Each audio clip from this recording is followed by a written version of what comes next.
Wow, all of a sudden everything is super mega hectic. How's it going, everybody? This is consecutive streaming day number 444. Holy shit, dude. I thought we're gonna be sitting here fighting for survival, lower bracket, Night of Mirror, yada yada yada. Then I check on Shinkong's stream, and all of a sudden everything is different. And for the first dual cast in a very, very, very long time, we get Happy versus LYN. Mr. Remo Demo, how's it going? Yeah, I think you're muted, or is it me? Okay. Classic back to mute craft opener. It couldn't have gone any better. Holy shit. Yo. This is gonna be a day. Yeah. Hello? Ah, Hello? there we go. Here we go. Oh, man. Yeah. Good to be back. Holy crap. It's been a while. What a tournament. What a couple of games to do it with as well. What a wonderful assortment of players we have today, and how good it is to be here once again. Hello, chat. Good day. I am pumped for this day. First and foremost, Mr. Remo Demo, how's the water damage? Were the people able to fix it yesterday? It has gotten better, indeed.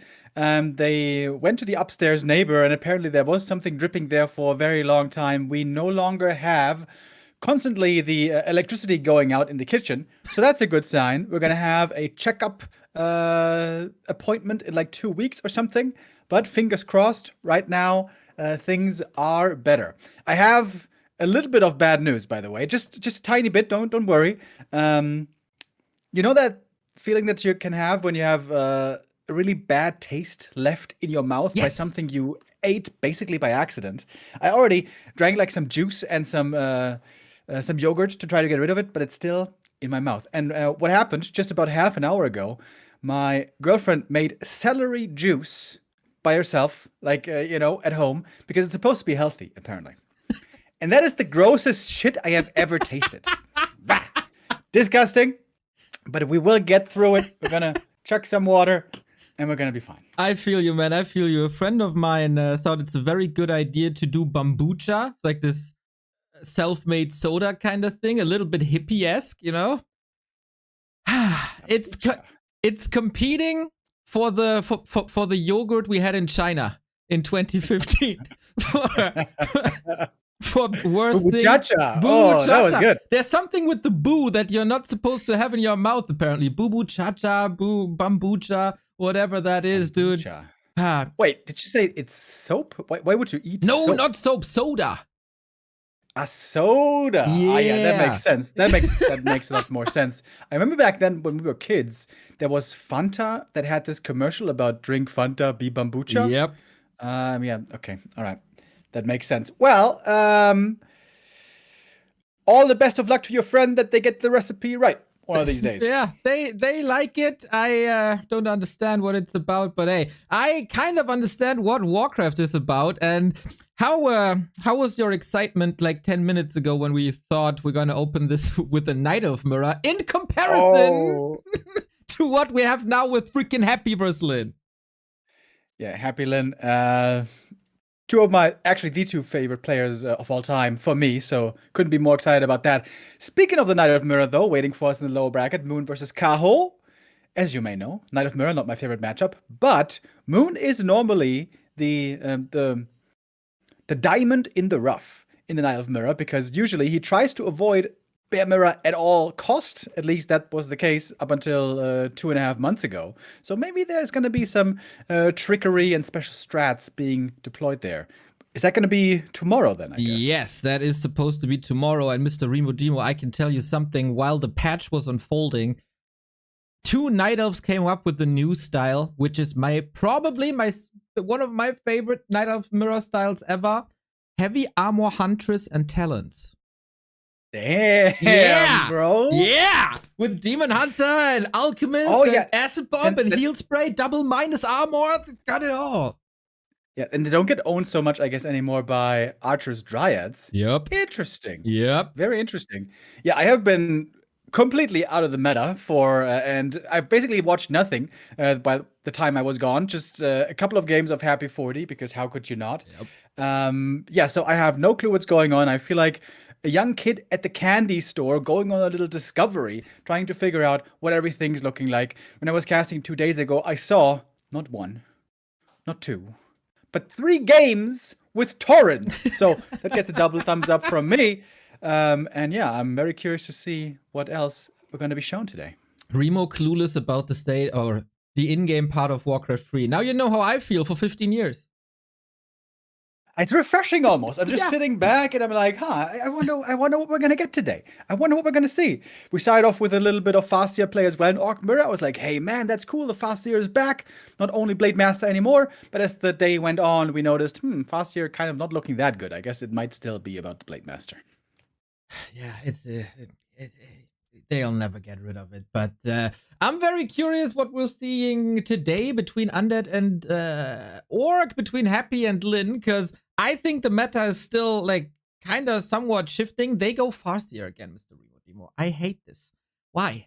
Why are they going Farseer against Happy again? It cannot work. Yeah, I don't know. I can't speak to that. I haven't really seen games in a long time. I was hoping that the Farseer might be receiving some late game buffs, but Farseer, let me remember. No, didn't get any buffs, right?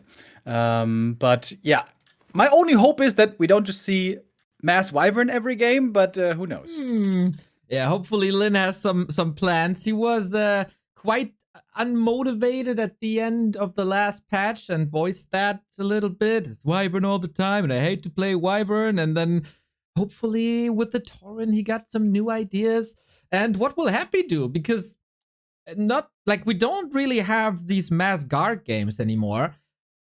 The Undeads, they were digging deep in the shelves of strategies, and they found a strategy from Europe, Mr. Remo Demo. You might remember a Swedish undead called Dovak.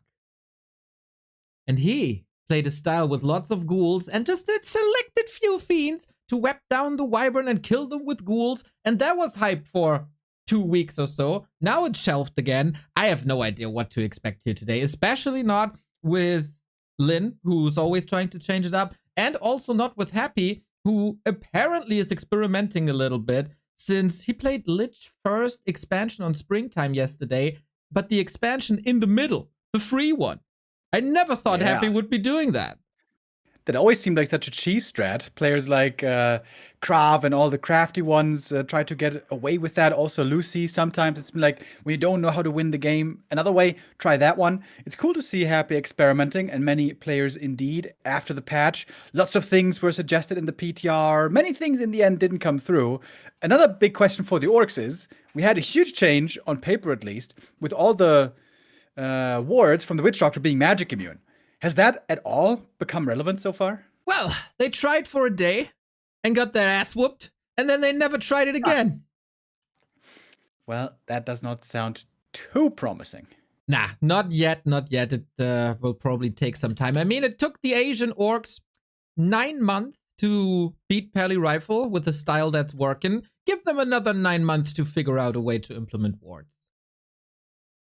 Yeah, 9 months to find a style and like 6 different nerfs to make Pally Rifles worse. I mean, some nerfs were warranted. I wonder if they went a bit overboard. Also, it feels like, can you even play Blood Mage in anything else now other than Pally Rifles? It seems kind of rough, man. I don't know. Versus Night Elf, it shined due to Banish, and that got a hard nerf. And I think we don't see that anymore either. Versus Undead, I mean, if you go Tri-Hero and want to nuke, that should still be good. We see it quite a bit against Cryptlord, like, not really quite a bit, but you could do it against Cryptlord, Mass Ghouls, Mass Beetles with Flame Strike. It really feels like Flame Strike is the thing about the Blood Mage now, but I got no clue either. I read the patch notes yesterday. Did Flame Strike get mana cost reduction? Yeah, by 10 or something. Yeah, right? Yeah. But well, I mean, I love the Blood Mage. I would love to see some more of him. If it's not just always the Pally Rifle strat. That one, as we all noticed, was a bit crazy last patch. Yeah, but if it's still a playable strategy that can work sometimes, but can also be beaten, and we see it upon occasion, that would be cool if we land somewhere there in the meta. I said this yesterday when we had a little bit of Pally Rifle. It's actually quite exciting. I like watching Pally Rifle now, especially if the orcs know what to do. My favorite series of this entire tournament is still Starbuck versus Fortitude from the group stage. I feel that was Pally Rifle versus orc par excellence from both sides, and that should be the blueprint for everybody going forward. But yeah, we will see. I have no idea what's coming up. I'm at Shin Kong's stream, as he is the kind of official Chinese streamer for this, and organizer and host or whatever. He's watching the tragedy that was Happy versus Life yesterday. Oh yeah, Life got off to a good start, right? But Happy, as so Kaho. often, striking back. Yeah, Kaho, exactly. My dude, I have no idea what happened to Kao on the second last map. I mean, except that losing heroes for Night Elves is a thing. And happens. V2W rip. V2W rip, indeed. Then he did a Zeppelin drop into the Haunted Gold Mine without a TP. And he was supposed to be the chosen one. But maybe we both were wrong after all. And the chosen one has to be Life. Yeah, I mentioned that 2 days ago on my return stream.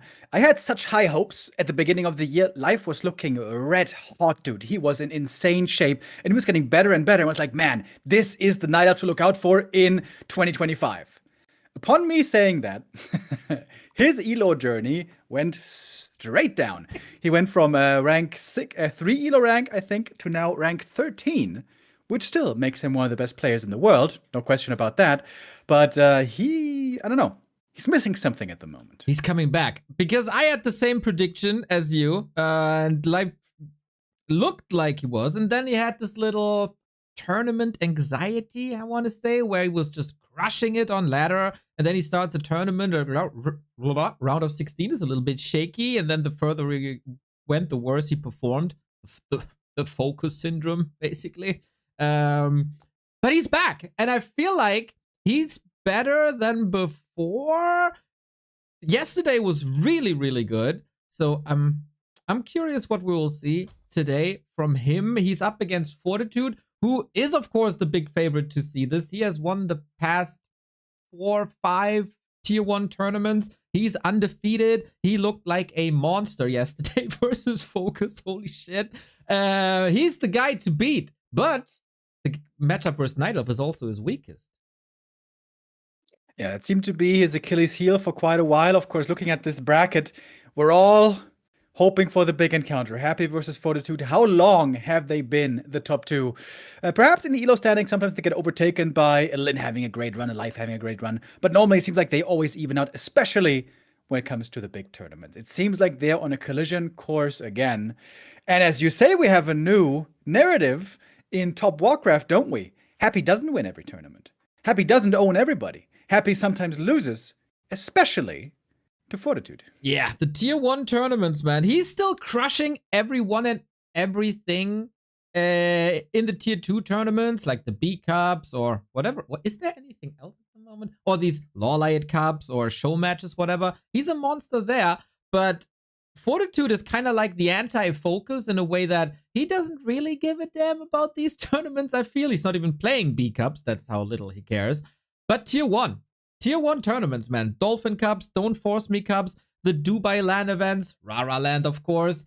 He's just crushing it. He has decided, I'm not gonna lose any series in these tournaments. The last time was, I think, the first edition of Dolphin Cup. And that's long, long, long time ago. I'd be very surprised if he's not in the grand final this tournament as well. Yeah, that is certainly what Destiny seems to point towards. Happy versus 40 grand final again. But there are some high-level players who could absolutely throw a wrench in the gears there. If Life plays his best shape, then absolutely, LYN, we know. If he's hitting that stride, if he's hitting that wave like a surfer, sometimes nothing can stop him. I'm not so sure exactly with his current motivation and shape that that's likely, but those two, plus Kaho, I would say, absolutely. If they play their best, they could ruin the Dream Grand Final, at least the dream for many viewers out there. The other players, especially in the lower bracket, I would be surprised if they end up standing in the way. Yeah, we'll see about that. 1-0 was promising yesterday. but couldn't close it out. For everybody at home, the games are about to start in 1.5 minutes. We use Flow TV and then sync up.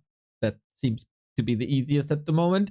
LYN, you were asking, what's his motivation? What's his shape? Well, I thought yesterday the legendary matchup versus Moon should be a close one, since LYN is not in the greatest of shapes yet, I thought. And Moon was like kind of rising. Oh boy, did LYN destroy him. The last map, the game 3, that was atrocious. That was just insults for 7 minutes straight, and LYN completely demolished him. Also in the matches versus Happy in the Lawlight Cup, it was really close, and if LYN could maybe add 5% more to his play than he showed 7 to 10 days ago, he got a real chance here. Happy versus Kaho was struggling, as he oftentimes does, versus Night Elf, eventually made it through. Little bit of an invite by Kaho, if we're honest, more so than just a standout Happy performance. 40 has defeated Focus. Life vs 1-0 was really close, but I feel... How long? Yup, game is ready. We got the winner bracket semi-final. From here on out, it's all best of 7. The entire tournament. These are 2 of the greatest players this game has ever seen. Happy is the greatest Undead we've ever seen. LYN is the greatest Orc we've ever seen. And if both are playing their A game, this is gonna be fireworks, everybody. Mr. Remo Demo, let's go. Oh, what a matchup we have here. What a meeting of titans. But we also shall not forget about our wonderful supporters. We had some supporters already coming in today. Curlybat, Laser with the 100 bits. Thank you. Lecrest Fallen with the 20 bucks. Thank you very much. Yaku TV with the resub. And Zeko DV with the resub as well. Thank you, guys. Alrighty, we are fast forwarding with the F7 button, because then the program is syncing us up automatically. We might do a little whack TV-esque sync once we're there. And here it is, man. Happy versus LYN, best of 7. Dream material with a couple of question marks. What's it gonna be?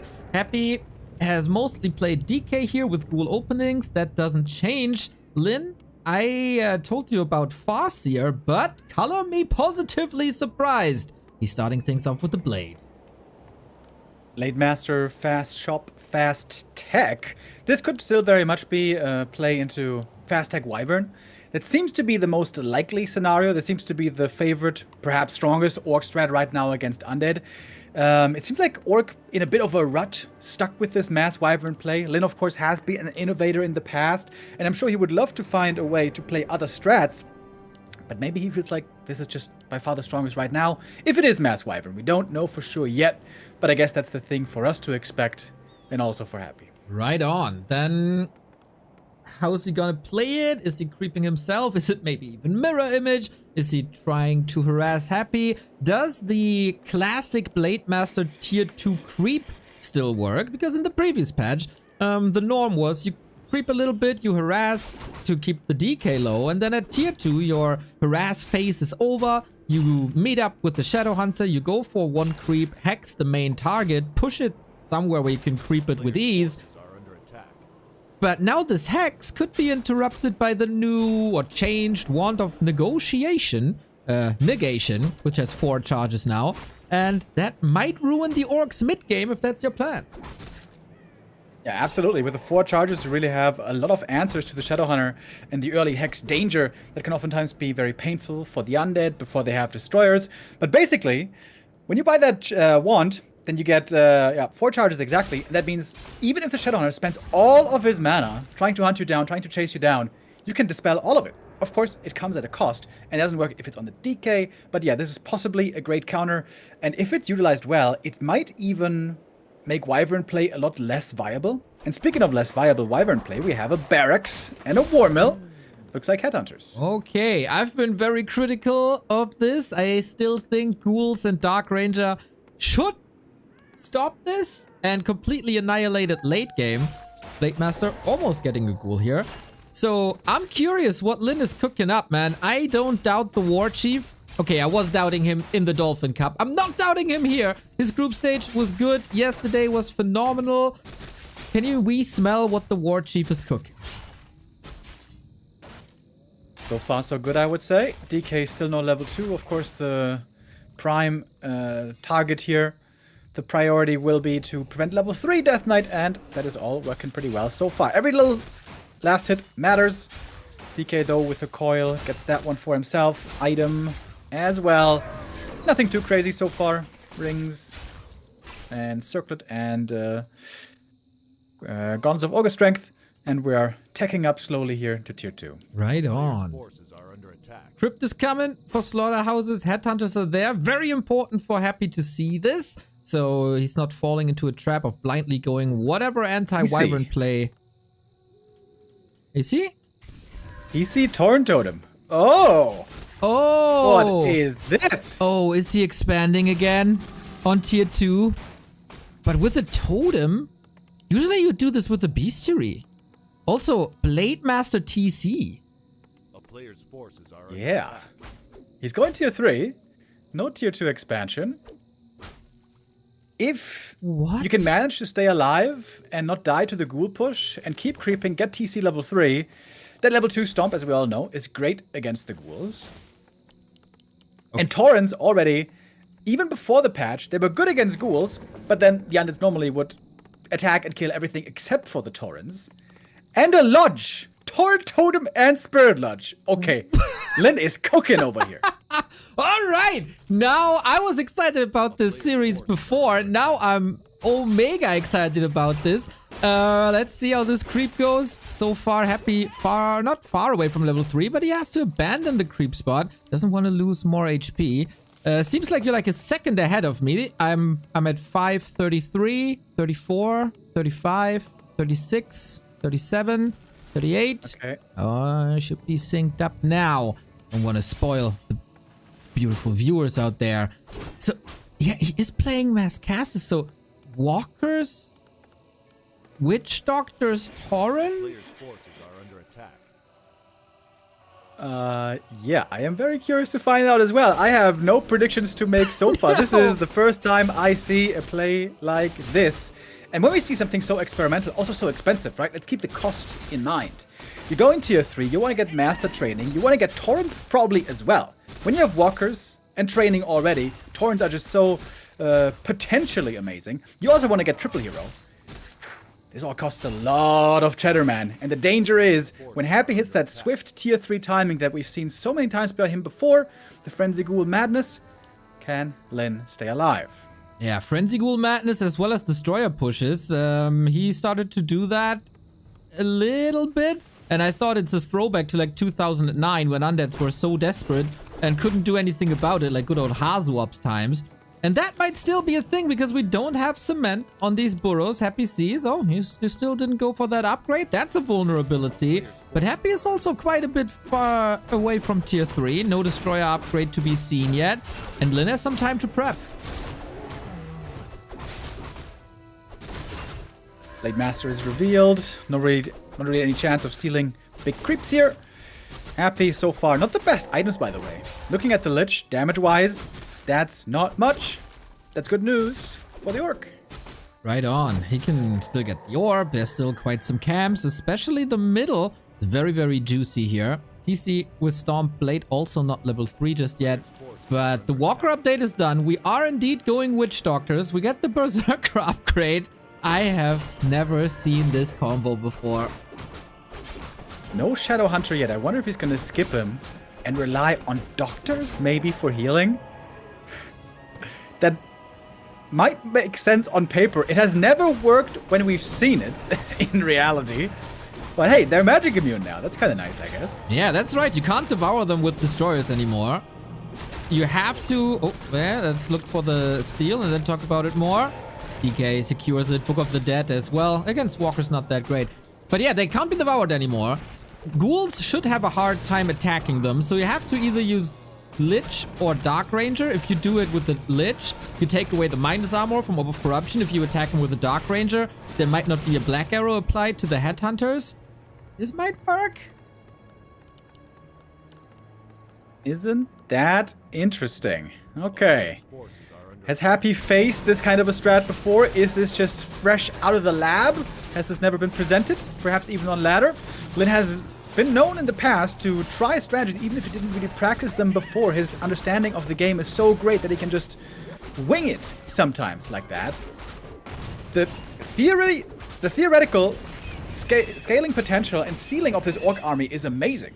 Like, healing wards and torrents and walkers, perhaps with master training, but the Blade Master especially so far not that impressive, I would say. Yeah, pretty underwhelming. Got a Claw now and a Circlet and an Orb of Lightning, which always procs against Destroyers for some reason, Blizzard. Could help. TC level 3 is probably most important.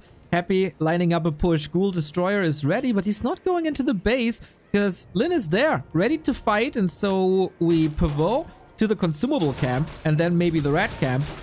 But LYN is also not allowing that, so... Oh, he dodges the dust. Still shows himself now. Easy camp for Happy. 3-2-2 and Scroll of the Beast. Happy seems to be getting stronger little by little. Playing the mainly Ghoul army, which has been the standard against ground-based Orc forces for a long time. The Headhunters will be great targets for the Ghouls to pick off one by one. You mentioned the strength of the Dark Ranger earlier. I think she is the sole reason why Orc has been pivoting so heavily to Wyvern over the last year or two, because she's so strong against ground armies from Orc. But LYN is trying to play an honorable game. No mass Wyvern nonsense, but an actual ground army, and what an army it is. And how expensive it is, man. He got Master Training, he got Pulverize. Does he have Walker Master? Not yet, but I'm sure he's gonna get it. It seems like LYN needs a very long time until he's actually comfortable to fight. I agree. The Dark Ranger, of course, great against Headhunters. Not so much against Tauren, I'd say, because Black Arrow takes a long time to activate with how beefy these guys are. I'm very curious about LYN's Tauren micro, because yesterday I've criticized Focus a little bit too over micro, because the attack wind-up takes so long for the Tauren. You see it, bong. And if you micro during the attack animation, there's no attack, right? So leave the Tauren be is, I guess, the thing, and don't control them in the fight too much. Really nice item here for the TC. He finds the Unholy Aura. It is more move speed to make these Tauren even faster. They received, of course, big buffs over the last couple of patches. They now have resistant skin, which is huge, perhaps on this matchup, but in many others. But also they have higher move speed. They've had that for quite a while. And now the move speed on them is quite high indeed. It's a lot of build-up here. It's a lot of anticipation for what's going to happen once we get a fight, but we haven't gotten one yet. True. We get the Master upgrade yet for the Walkers, and then of course we have to mention what chat has already mentioned. Black Arrow takes away the corpse from the Tauren. So if Black Arrow kills a Tauren, they can't be revived as they usually would. Takes away the big strength of the Master upgrade. Expo now. I would assume though that Taurens will be the last thing that gets focused here, considering that everything else is much easier to kill. True. Especially the poor Witch Doctors. If they are in range of the Dark Ranger, that is. Tiny Great Hall. Okay. LYN is going to throw down the gauntlet. He says, here it is. That's my win condition. You either come and do something about it, or I'm going to win, given enough time. Ooh. Yeah. It's the Morpheus gesture from Matrix. Come at me. And why wouldn't he? The map is empty. There's nothing to creep anymore. There's no scaling. Maybe a little bit of shop control, but this map has 2 shops. So not that big of a deal. Double invuln for LYN as well. He saw many people, especially Night Elves, fall to Happy because of hero focus. And now we got stasis traps. And Happy has no shade. Usually he always has a shade, I would say. This time not the case. It's a bit late. Oh yeah, it's coming now. Okay. Dude, this is gonna be... I've never seen a fight like this. This is also my first time ever I see the Sentry Wards with reduced vision. And about time they got that, dude. They were way too crazy for way too long. Yeah, it feels like all your balance suggestions had this topic for the past 6 years or so. It seems very fair now. Happy engaging, stasis trap activated, only catching 1 ghoul, just as if Happy expected this play. Yeah, this almost... What was that in StarCraft 2? Where they had those Widow Mines and you send in 1 ghoul only to trigger them? Yep. It almost looks reminiscent of that. Poor ghoul. Sacrificial lamb for the greater good. Yo, totems, dude, and a stomp in the middle. The TC and the Taurens trying to do AoE. We have a Scroll of the Beast in the back. It can't be dispelled. Heal Scroll coming through. Stasis traps going off. What's even going on here? I have no clue, dude. Nova in the back is sick. Another stasis trap. Can he deal with the destroyers is the big question. Looks like it. Disenchant rocking through. Army on the right, army on the left. DK in the middle of it all. Lich is not going too well, but also the TC needs an info potion. Silence! Runs away. All the ghouls are following. Come at me. Long range! Coil not enough, but the Nova finishes him off. Blade Master and Torrent side by side have to do it alone now. No tower to fortify this. What's the solution to the destroyers now? Blade Master, I guess, has to do it by himself. He's got the orb, but he has lost his important AoE hero, the TC. He's going to be dead for a while. He's got the supply lead, but this is where Happy can get a lot of kills with minimal losses. Ooh, was that expansion too greedy? Should he have invested into army and attack himself? Peons buying time. TC is not back from the tavern. 80 seconds without the big cow. The Blade Master is not looking good. Level 4. Invo potion to keep him safe for 7 more seconds. But it feels like LYN is missing the punch against the destroyers.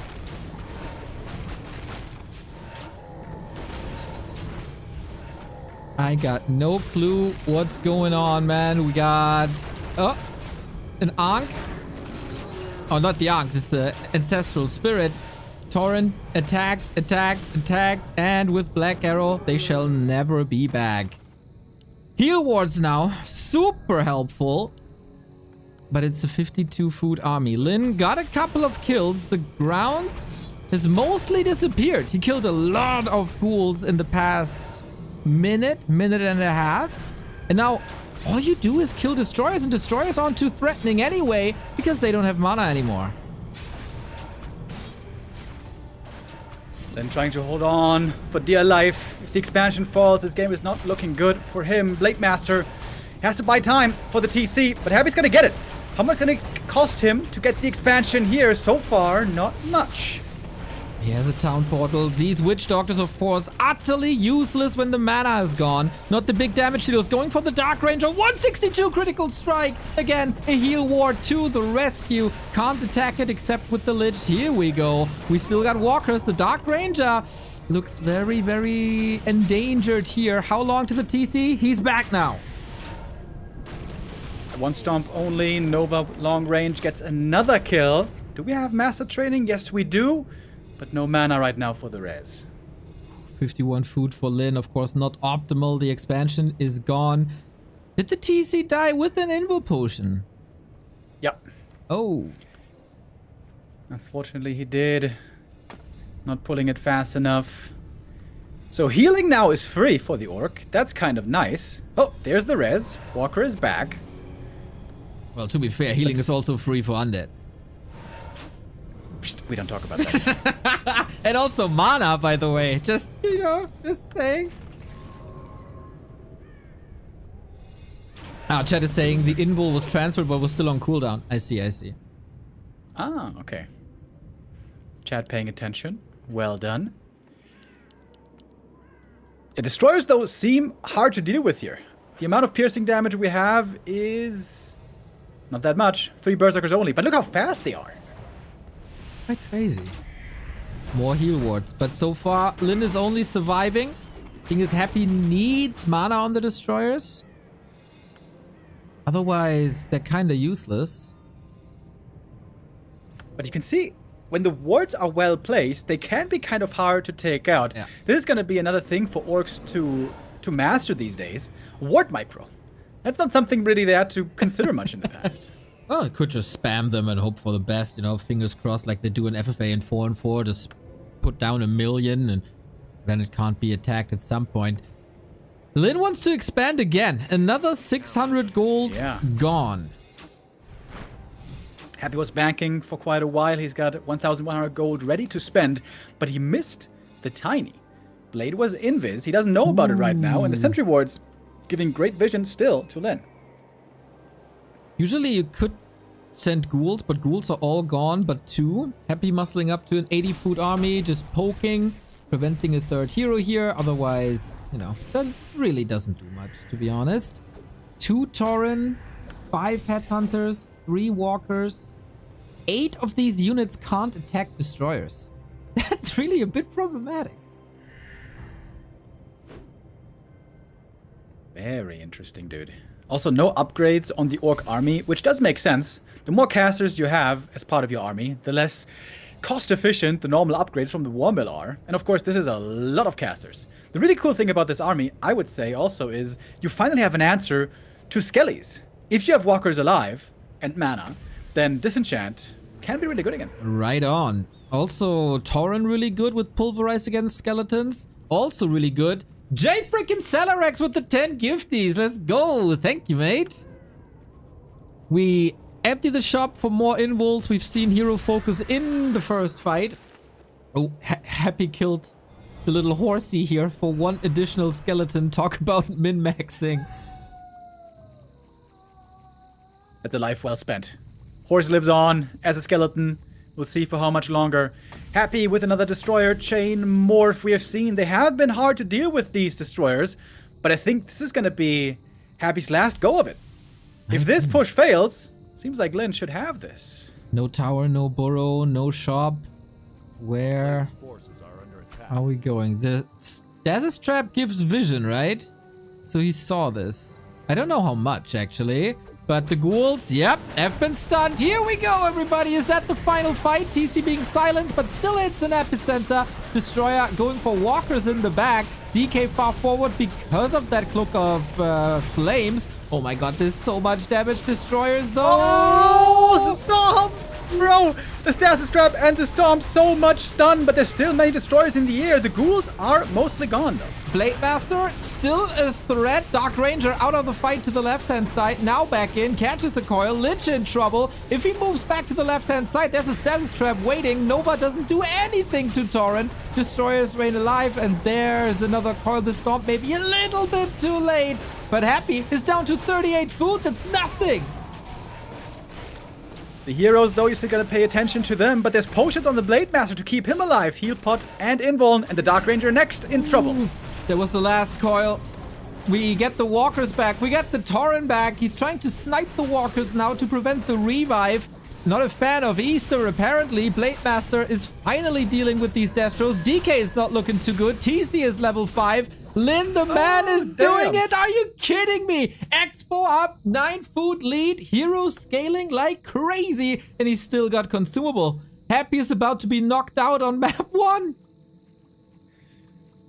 I think LYN has just done it. The main expires. Happy now. Not gonna have much income anymore. He can sell some buildings, perhaps. I think Happy lost the timing, though, right? He was sitting at 50 for a long time, banking 1,000. The Shade play especially, I think, could have been better. If he had attacked earlier against that Tiny, could have been a different story. But LYN, with what a beautiful strat indeed. Blade Master chasing, looking for the next statue kill. You can always rely on the Purge working in statues, so that's something you don't have to worry about. Gets another one and gets out. Holy smokes. Isn't it ironic that the solution to the undead, which rely on like necromancy, is to just bring units back from the dead? Yeah, pretty crazy. I guess the Dark Ranger here was not always able to perfectly focus along with the destroyers to try to kill the walkers, because that is the supposed counter that we mentioned earlier. If you kill them with Black Arrow, there's no corpse left and there's no res. But that seemed to fail in a couple of occasions. How dare you, Happy, to not play perfectly when we are watching. Happy can still sell Book of the Dead, maybe some of the other items to muscle up another army, but LYN is at 60. LYN is mining. His items are looking fantastic. He's getting a shop now. He just has to sit back, and there's no urgency for him. Happy is throwing everything in this attack, including Acolyte. And he got that double level 5. No matter what hero combo Orc seems to play, the double level 5 is always huge. Of course, very strong for every race with every combo. Especially for Orc, it seems to unlock something special. Level 3 crit and level 3 stomp now, along with more possibility for stun with the Witch Doctors. And there's the epicenter stomp everywhere in the undead army. And this seems to be an easy fight now for them. Oh, the ethereal form, well done. Yet another storm. The Lich is not looking too good. The DK is being attacked as well. Only one destroyer. There's no real threat for Happy. He has never faced an army like this before. And he doesn't have the solution here. Last coil before the mana pot. But if the Blade Master is critting 2 times, then things will fall. He can choose his targets now. The cow is level 6. He wants the Lich gone. attacks it with pretty much everything. Stomp on the DK. LYN, Blade Master, Headhunters, Walker, Witch Doctor, Tauren, and the 1-0. Yeah. Yeah, really cool strat. Very inventive from LYN. This is the 5th game of Torrents I see in like 2 days. So I am certainly overjoyed. It seems like Happy was a bit caught off guard here. He played very passive for a very long time. He just crept around the map, not forcing a fight, when it seemed like Happy was way stronger for way longer, right? Once you have Triple Hero and Frenzy Ghouls, boom, there you go. You're strong right away. I feel like Happy could have forced the issue more, could have tried to force fights more, or if LYN just doesn't take fights and run away from him, then at least, you know, try to creep camps on his side of the map. I feel like Happy didn't play around his power spikes perfectly here, to be honest. Yeah, I agree. We mentioned the exposed burrows for a long time. Maybe accelerate the tier 3 a little bit, go for that push. Because LYN really takes a long time to get online, especially when the Blade Master is not blessed with items. But I have to be honest here, I don't know what to do. Like, I don't have an immediate idea what to do, except timings, as you said. In general, the Undead Army should still work, but hey, I guess we have to wait and see for map 2, which is coming up in 80 seconds. We got another 10 gifties by Goody Sweet. Also, thank you for the raid to Barbus, and also 10 gifted subs by Lizard. Thank you very much. Thank you, thank you, thank you. You're all awesome. Yeah, very interesting. Really cool to see the meta develop here. The Dark Ranger also, we were thinking, hey, with the Black Arrow, she's going to be good. But she never really had that snowball. She never really had that impact that normally we see from her. Also here, the Walkers, of course, with Disenchant helping out. Walkers, if you can make them work, and if they don't just get owned instantly, all of them, they're so amazing. Also because you can finally dispel silence. You don't have to use that Invo Potion to break the silence to get the perfect stomp off. Of course, you have to have good reactions and be on the money. But LYN right here was. But then the question is, okay, Dark Ranger, is she perhaps the wrong hero? Yeah. Against this strat? Normally, undeads always feel like, okay, Dark Ranger, that's my girl, that's my hero, amazing against Orc. Against this strat, maybe somebody else. Maybe the Crypt Lord could be a consideration if we're going late, if we're gonna level like crazy, maybe even with expansions in mind. Although, so far, unclear. If you want to counter Ancestral Spirit, you only have the 2 options of Dark Ranger and Fire Lord, but you can't heal the Fire Lord reliably with the coil. So it kind of has to be an undead hero. But I think the main goal must be to not allow that state of the game. And then maybe another hero can work. Man, lots of room for speculation. Super exciting times. This is a best of 7. We go into losers pick territory. And Happy thinks springtime is the way. Chances for another middle expansion attempt like we've seen yesterday? That would be wild to do. Greedy Expo against Orc. Against Blade Master Fast Tech, it could actually work. But if he happens to be against a Farseer, he would be having a bad time. What a way to start things off here in this best of 7 series. Blade Torrens to give LYN the lead. Ball now in Happy's court. Is he gonna experiment and look for something fresh? It doesn't seem like he has to. It seems like the DK Ghoul opening mostly works well. Lich always a good hero. Destroyer still always good. But of course, as we saw, Destroyer is not the easy answer against wards anymore. Not really, no. In general, I'm not a huge fan of Destroyers. They got quite hard countered despite Blade Master levels being relatively low, despite there not being any Bat Riders or Wyvern. It's rough. That's a big question mark in Happy's corner right now. Little sync here. I'm 122, 23, 24, 25, 26, 27, 28, 29, 30. Good old Whack TV days, hey? We stick with DK Ghouls and we also stick with the Blade. Oh, thank God, LYN, that I don't have to watch Farseer versus Happy anymore. You're a sweetheart. It is the same opening build as before with a Blade fast chop, going for a fast tech. Early War Mill as well.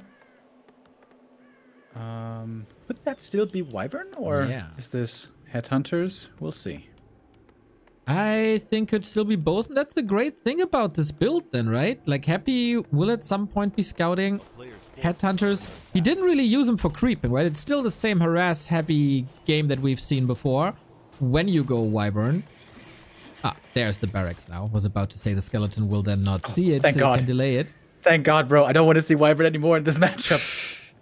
You know, similar to the Peli rifle, if 1 out of 10 games is that strat, I don't mind. Especially as a little bit of a surprise. But yeah, I'm a fan of... Oh, Blade. Oh, got it. It's surrounded though. Oh, wait, walk. Holy, that was close.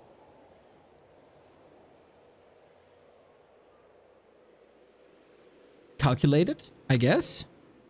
Did he also? No, He's got ways to heal up. He doesn't have the best items yet, but I always feel like on Springtime, there are actually a lot of great items to find if you end up creeping the whole map, which I assume we will be. Yeah, that is kind of similar to how Night of Orc is played at the moment.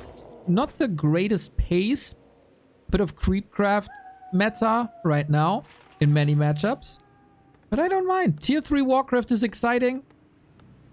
And that's where we're heading right now.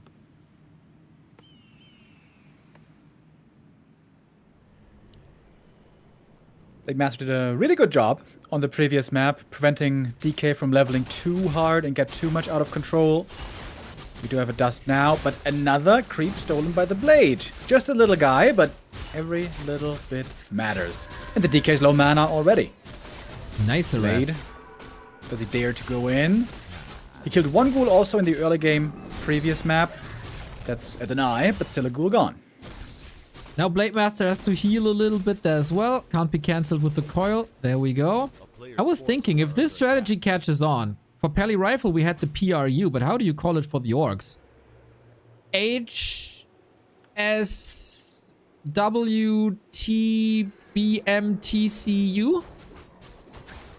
Just rolls off the tongue, doesn't it? Dude, I twisted it 3 times, might have broken it. Is it gonna be the same? It is looking very similar. TC, Totem, and there's the Lodge. Okay. LYN has found a new strat for the time being. Happy hasn't shown the counter yet. Blade Master with another ghoul kill here. 2 ghouls going down. Honestly, normally this doesn't happen to Happy. If you're just getting harassed by a single Blade Master, normally nothing ever dies. And now he lost 2 ghouls. I agree. This is a bit problematic here, for sure. He has looked beatable throughout this tournament. He was almost thrown down to the lower bracket in the group stage by Life. He was almost thrown down to the lower bracket in yesterday by Kaho. And this is not only due to like Night Elves playing super good, also a couple of mistakes on Happy's side here and there, missed coils, etc., etc. Not the same Emperor that we had a year ago. Once more now, LYN gonna pick up creeping with the TC. Only small camps so far. His army indeed is just very tiny. At the moment, he's investing heavily in the late game. Blade Master in the middle, in the back of Happy's base. Getting a 3rd ghoul in the early game would be kind of outrageous for Happy standards. Not allowed, but Acolyte's taken up the grid for a second. Lich is coming, so no immediate tempo with what? I mean, they're... There's nothing to attack, really, right? You can't really intercept the TC. His creeping is slow. Headhunters, it's only 2. It's not worth it to attack into this and delay your Lich creeping. He's trying to, though. Maybe a coil lasted. This is something we haven't seen too much before, but it's only a ward. That's a lot of time invested for vision.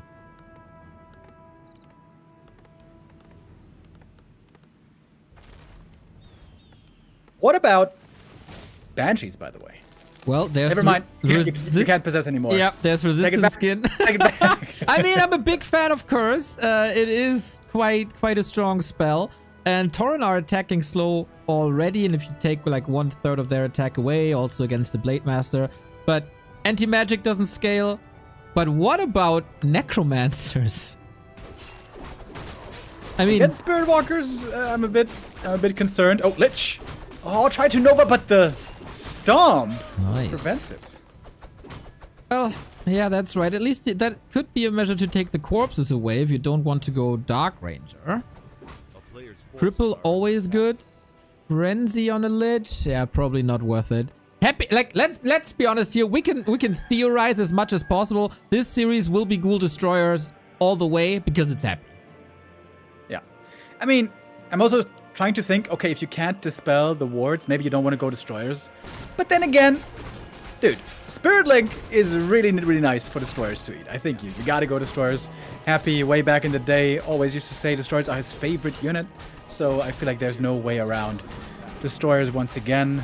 And Destroyers weren't the problem. The problem was the Ghouls were getting annihilated. Yeah. Between Stomp and Pulverize, they were just getting smashed. So, since the Destroyers had so much freedom, how about Worms? I was thinking that as well, but Destros plus Worms is very expensive. He plays it versus Night Elf. And LYN's army is also expensive. All right, Happy is going for a big push. He's trying to strike way earlier, notice, than the previous game. He saw how strong the Orc army was becoming, but indeed it took a long, long time. LYN right now out on the map, creeping, and it's going to cost him certainly one burrow. But the cement upgrade is almost done. Okay, that means LYN is supply blocked at 44. This is the timing adjustments that we talked about in the break. That's the easy adjustment, I'd say, without any huge army switches. Taking away that Voodoo launch is quite bad. We don't have an Orb of Lightning yet. That ruins the chances of a tiny Great Hall as well. I think this works a million times better for Happy than game one. Going over right away, we have a silence on the TC, but there is Dispel. Interesting. Tauren getting some good attacks in. Headhunters also untouched so far. Big problem is the blade, but maybe with the Taurens on the field, you don't need that Blade Master source of damage. Ghoul Micro here by Happy, outstanding so far. He's shown that many times against Night Elf before. Against Night Elf, he would try to prevent taking damage from the AoE from the Panda. And now he's trying to stay consciously away from the Torrents. Because, yeah, those pulverizers are scary. Goes for the Lodge. Doesn't want to have that free healing. Master Training is up. Doesn't want to run into it. TC being nuked. Uh-oh, there's a silence now. Anything to heal him? Not really. This is where the Shadow Hunter is missing. Coil to end the day. And LYN's super cool, innovative strat is shut down in 10 minutes.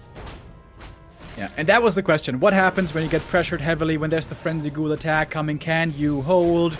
And at the moment, the answer seems like no.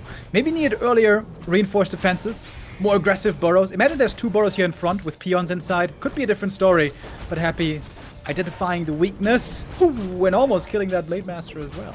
Problem here, we don't have master training for the walkers, like one of the problems. You can't resurrect the Tauren, and nothing except the blade can really attack the destroyers. Headhunters, yeah, okay, but it's only 3 of them. They fall like flies, and the hype seems to be gone. Blade Master can't even attack because we don't have that Orb of Lightning.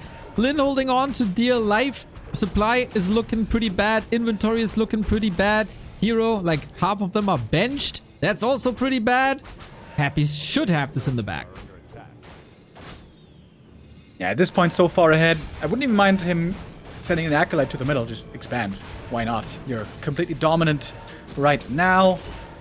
TC returning. That swung the first map around when the TC, despite the expansion going down, suddenly was able to make the Orc win fights. But this isn't a level 5 TC. It's just a level 2 TC. Witch Doctor will not come out anymore. More Tauren, but that still doesn't solve the Destroyer problem. A shop only now coming up in the back. Production building gone. Happy gets more reinforcements. Statues from the main. Ghouls from the main. There is cement now, so this will take a bit of time. No spikes, which would be great versus ghouls as well, if you can afford it. Classic 4-on-4 style. But yeah, this... I struggle to see the light at the end of the tunnel. One nice stomp here maybe, but no, there's the silence. Silence on the TC allows the ghouls to escape, and once again going for the squishy backline. We don't even have Berserkers yet. Yep. This is just standard headhunters. Not that big of a threat. But Happy still respecting the Torrents, trying to not stay too close with them with the frail ghouls. It's only a level 1 Stomp also, so counter Hero Nuke. Not that easy to do. Walkers are coming out, but that's of course the #1 target for destroyers, as there's very little anti-air. Just fly in, why not? Whittle down one production building after the next. The shop takes forever to get up, and this Witch Doctor, unfortunately, a little useless. Now, he's feeding the destroyers as well, thanks to Spirit Link. And maybe one last engagement for LYN to save the day, but it seems like a 1-1 is inevitable. Happy downloaded the code real quick to try to find the answer to the strat, and it seemed like the cheat code is working very well when it comes to having the right response. Position now for Happy a bit difficult. Ghouls in the back of the base taking out the Voodoo Lounge. They do cancel it. TC still looking for that big stomp. Where are they? He's full mana. True that. He's been silenced a little bit. But yeah, now the ghouls are all gone. He can only go for the heroes. But no purge still, because Happy shut down the shop over and over again. Destroyers reign supreme. TC level 3, that's probably what he was waiting for. Didn't want to waste any mana on a level 1 Stomp, which is not the greatest spell in the game. A DK has no town portal, but I mean, where is the damage? He's trying to go for the Lich now that there's no mana, but critical strike for 80. Looks ridiculous. Yeah, as long as the blade doesn't have an orb of lightning, the Lich can always muhaha laugh in his face, because Frost Armor will completely own him. And Happy does own map 2 and ties it up. Muhaha. I like. Yeah, so Happy adjustment, relatively easy. Go for the timing. And I'm quite flustered that LYN got so overwhelmed by it. Because if you tinker the strategy and craft this strategy, it feels like that's the obvious obstacle that you have to be prepared for. Yeah, maybe it's learning on the fly right now. Still wants to figure out how Happy responds and what the right adjustment will be. It's early days for the strategy. It's certainly better than just seeing Mass Wyvern every game. Yeah. Even though I do like interactions with bad riders, and then we saw some Banshees thrown into the mix as well. There was a bit of variety, and Alchemist always excites me, but it's been way too long. And experiments with ground with Orc is good. And LYN did this before on the old patch with the Torrent. It was different though. It was with bad riders, and it looked really promising, but at some point, you just stopped playing that and all hope was lost.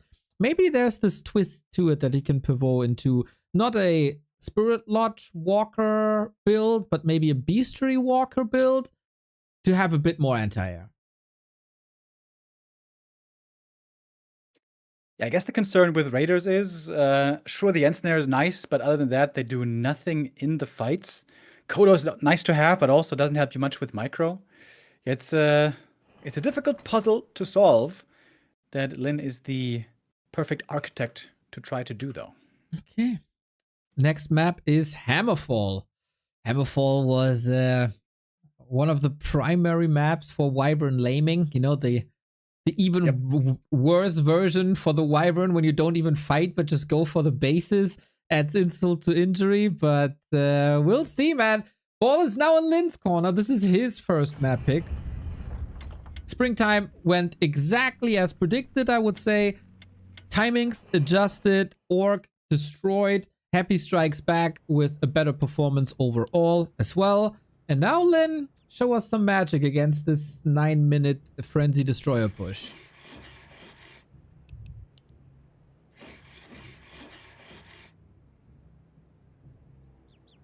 All right, starting things off.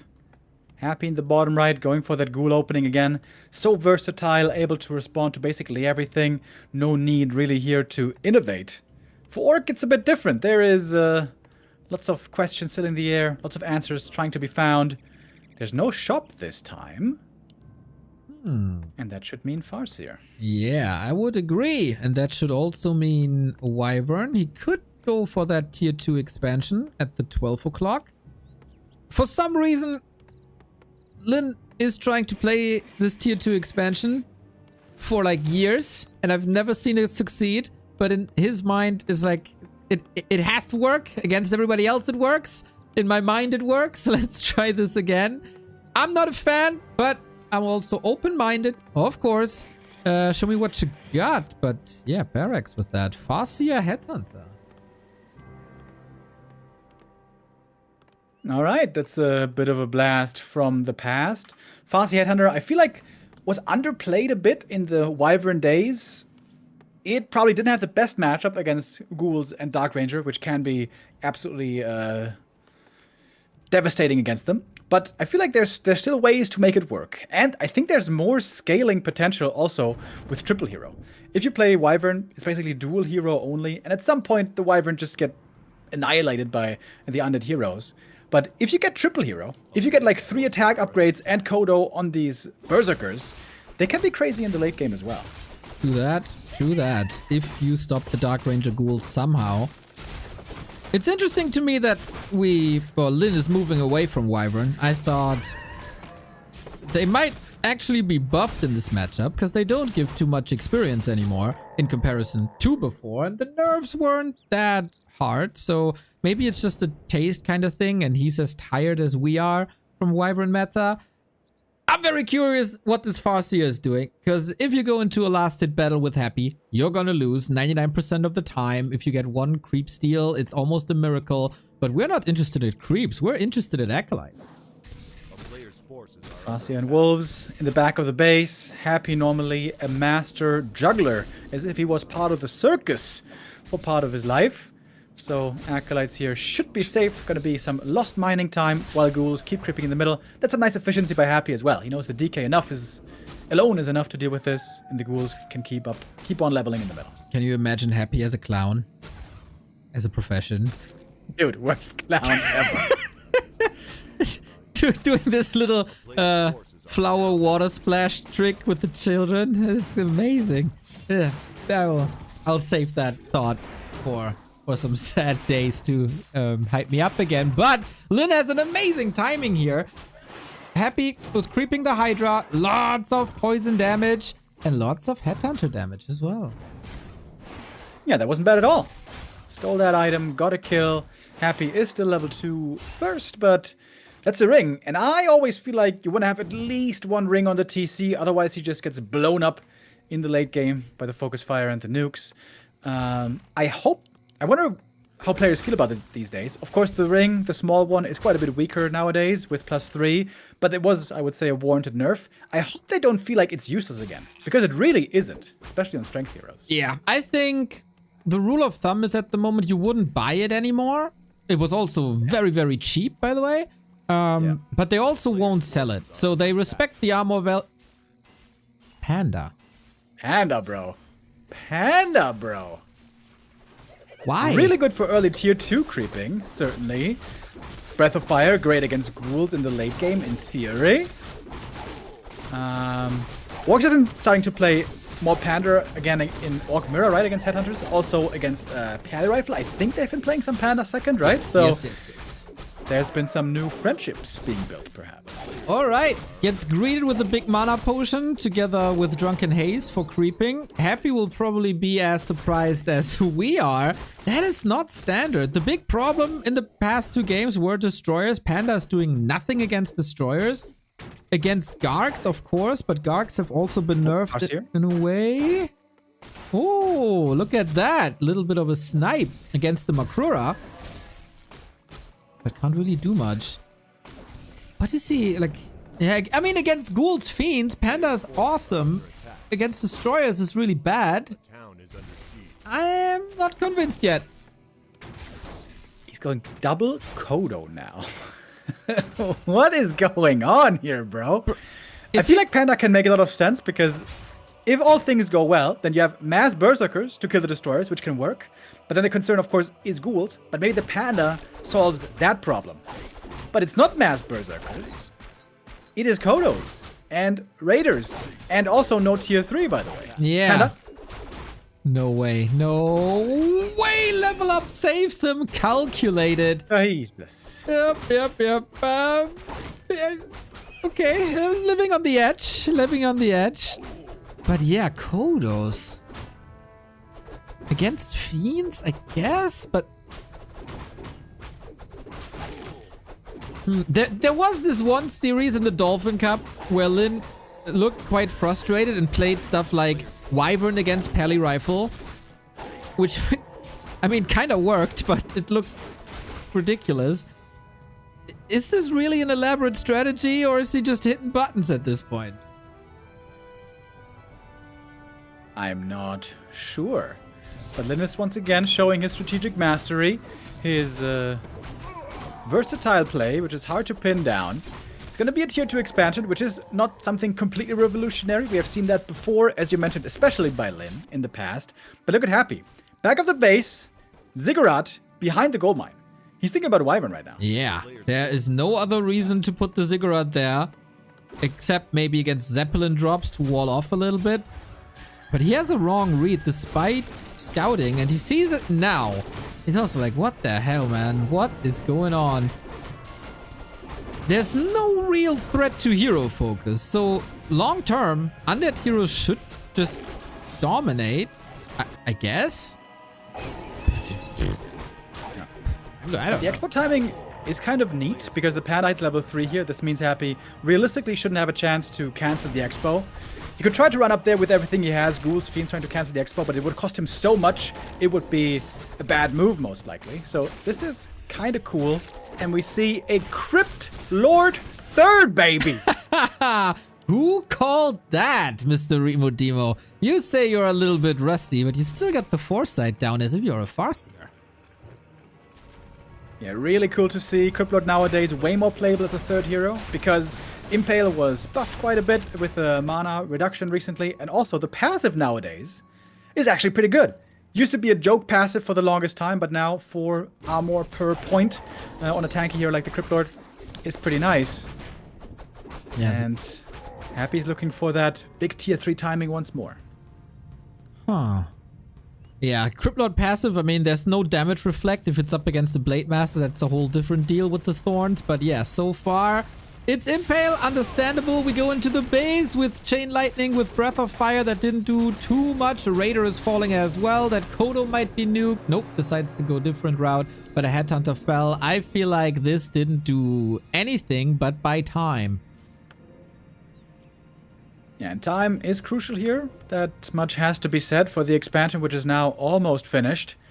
If you had TP'd a little bit faster, by the way, once you see the TP, you instantly TP, then there's no time for the coil to find the target to kill. So could have saved one Headhunter here if it was a little bit faster. But still, a decent army, one would say, 50 supply. But it's only tier 2. This army can still certainly be overwhelmed by strong under tier 3 with triple hero expansion or no expansion. Okay, that's the timing then. We have a Frost Armor Crypt Lord. Nice idea. No level 2 Nova yet, but soon. Book of the Dead once again. This time, no Dispel in LYN's army to fight against that. And this expansion has not paid off, and LYN is also not in position.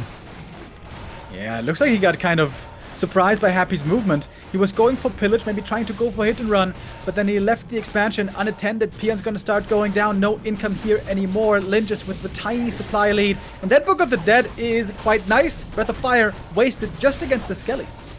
And again, no solution against Destroyers. They kill one Headhunter after the next, even without the Dark Ranger. Wyvern disappeared, DK level 4. This seems like a foregone conclusion. Panda did not work out the way LYN expected him to. Chain Lightning against the Ghouls, but there is no rescue. And that's game. Oh, yeah. This strategy was atrocious. Yeah, that was not even remotely close, to be honest. That looked like a ladder game against a random dude.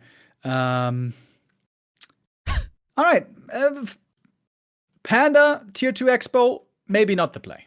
Yeah, and another example of a tier 2 expo for Orc/LYN not working out. I have no idea. Is he like triggered from losing the first losers pick? Why? There's no reason to, really. And I also wonder, why did he go double Kodos? Like, can somebody explain? Not necessarily against ghouls. What if he just skips the second bestiary and his expansion is a full minute faster? Wouldn't that be better? But maybe then the panda isn't level 3 yet. You can't defend it. I'm not sure. This certainly didn't look too convincing, though. Ginny is asking panda misclick. That's always a possibility. But then also, you could go more base lane. LYN has played this before on maps like Twisted. It's a big question mark, man. This is a big question mark to me. But hey, we'll see about that. Next map is Echo Isles. LYN has shown signs of a weak mental game within his series, getting frustrated, getting triggered. But on map 3, that's unusual, and there was really no reason to. I think the next game will path the way and show us where it's going. Like, this could be a fast 4-1 if we continue this way. Yeah, LYN had the one trick in up his sleeve with a Tauren play that Happy didn't play aggressively enough against on the first map. He's showing us more tricks inside his bag, but the panda here didn't really seem to work out too well. Echo Isles. All right, Echo Isles. What does that mean? Lots of claws available, lots of opportunities for item steals, invites a Blade Master, maybe? I gotta say, the Farseer also. I think I'm joining you here. It doesn't seem to convince me right now. Not a fan. Not a fan. Always a fan of high-level Chain Lightning versus ghouls and fiends, and it can work to a degree. I don't know. Something went horribly wrong. Echo Isles should be Blade Master again, right? There's so many claws. There's a marketplace. You can control the shop with Windwalk as well. There's really no real reason to play a Farseer here. I hope. If this would be Labby, I'd say, oh, we might get a Dreadlord. But Happy is happy. But is there an expansion coming by Happy? Maybe. He's kind of becoming a fan of an Expo versus Orc, but I think chances are slim. From Happy, we should expect more timing pushes. For LYN, I don't know what to expect anymore. Yeah, if ever there is a map to expand on, it would be this one. Back in the day, also, Orcs sometimes used to go Farseer, Grunt, 2 Burrow, Expo. But that doesn't seem to be working out too well anymore. Especially against ghoul play, I guess. Doesn't seem to make too much sense. Early game with Aura and ghouls and skellies, and that can be aggressive if they want to. It's no longer the time of Ted Fiends, where you just have 1 DK and 2 skellies for half the early game. The ghoul build really is something that revolutionized this matchup and gave Undead so many more opportunities. And we see Farseer Grunt.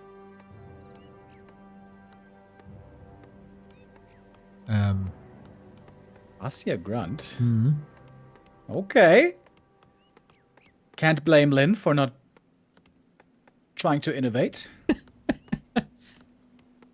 So, this could just be 1 or 2 grunts surrounded with ease. Happy sees this. Is LYN's strategy mass confusion at this point? Is he It's certainly hard to pin down. I would say if you're another player, you see this, the first thing is, okay, are you going to expand or what? Farseer Grunts, who the hell plays this? Yeah. But nope, there's a tech, so it's no expansion. Happy doesn't see the tech, though. Farseer Grunt can work in full anticipation of an expansion when you pair it with like a Farseer, with a Fire Lord, and then push. But then also, Headhunters be better. It does also have a really quick tech. That's very nice. You can skip the shop, only 1 burrow, really quick towards tier 2. He's going to be way ahead of Happy with the tier 2. If he goes Tavern Hero again, which I'm not sure is the best idea, because the panda wasn't that convincing, but if he was to do it, he would have a huge timing advantage on the second hero. Yeah, that seems to be the play. Is Happy giving him the opportunity to attack his second base? Creep Route doesn't really give that away. Grunt and Wolves were creeping a little bit. Farseer is harassing. And yeah, tech is looking good. That's, I guess, the only great thing I can say about this opening so far. It might just be 1 Grunt into Wyvern as well. Which Wouldn't be the most exciting strat of all time, but an understandable one. Orcs have been, after all of our complaining about Wyvern, they have been fairly successful with Mass Wyvern against Undead lately, especially when it's another Undead other than Happy. Also, Focus has defeated Happy in a best of 3, which is always different than a best of 5 or 7, but that did happen. Clean play by Focus in the Lawlight Cup 6 or 5. We'll see. We'll see. LYN, surprise me, please. We got 100 knock super chat. Thank you very much. Max Love by Wildlive. Awesome. Yo, thank you very much, Wildlive. What the hell is knock? Norwegian Crones? Player's force is Oh, Mr. Cosmopolitan. Okay. Well, Mr. Dondolar is always talking about how filthy rich he is and how many monies he spends on blinds, and this is how I familiarize myself with the Norwegian crown. All right, Dondo. Well, you can throw some of that money our way. I mean, if it's burning a hole in your pocket, bro, don't let that stop you. $20,000 blinds, dude. Can you believe it? What? Yes. That's what he told me. Sounds like Casino Royale, dude. What is that? Dondo. The Norwegians, man. What can we say? player's All that oil money. attack.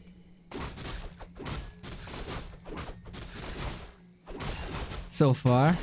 We get a Shadowhunter first time this series.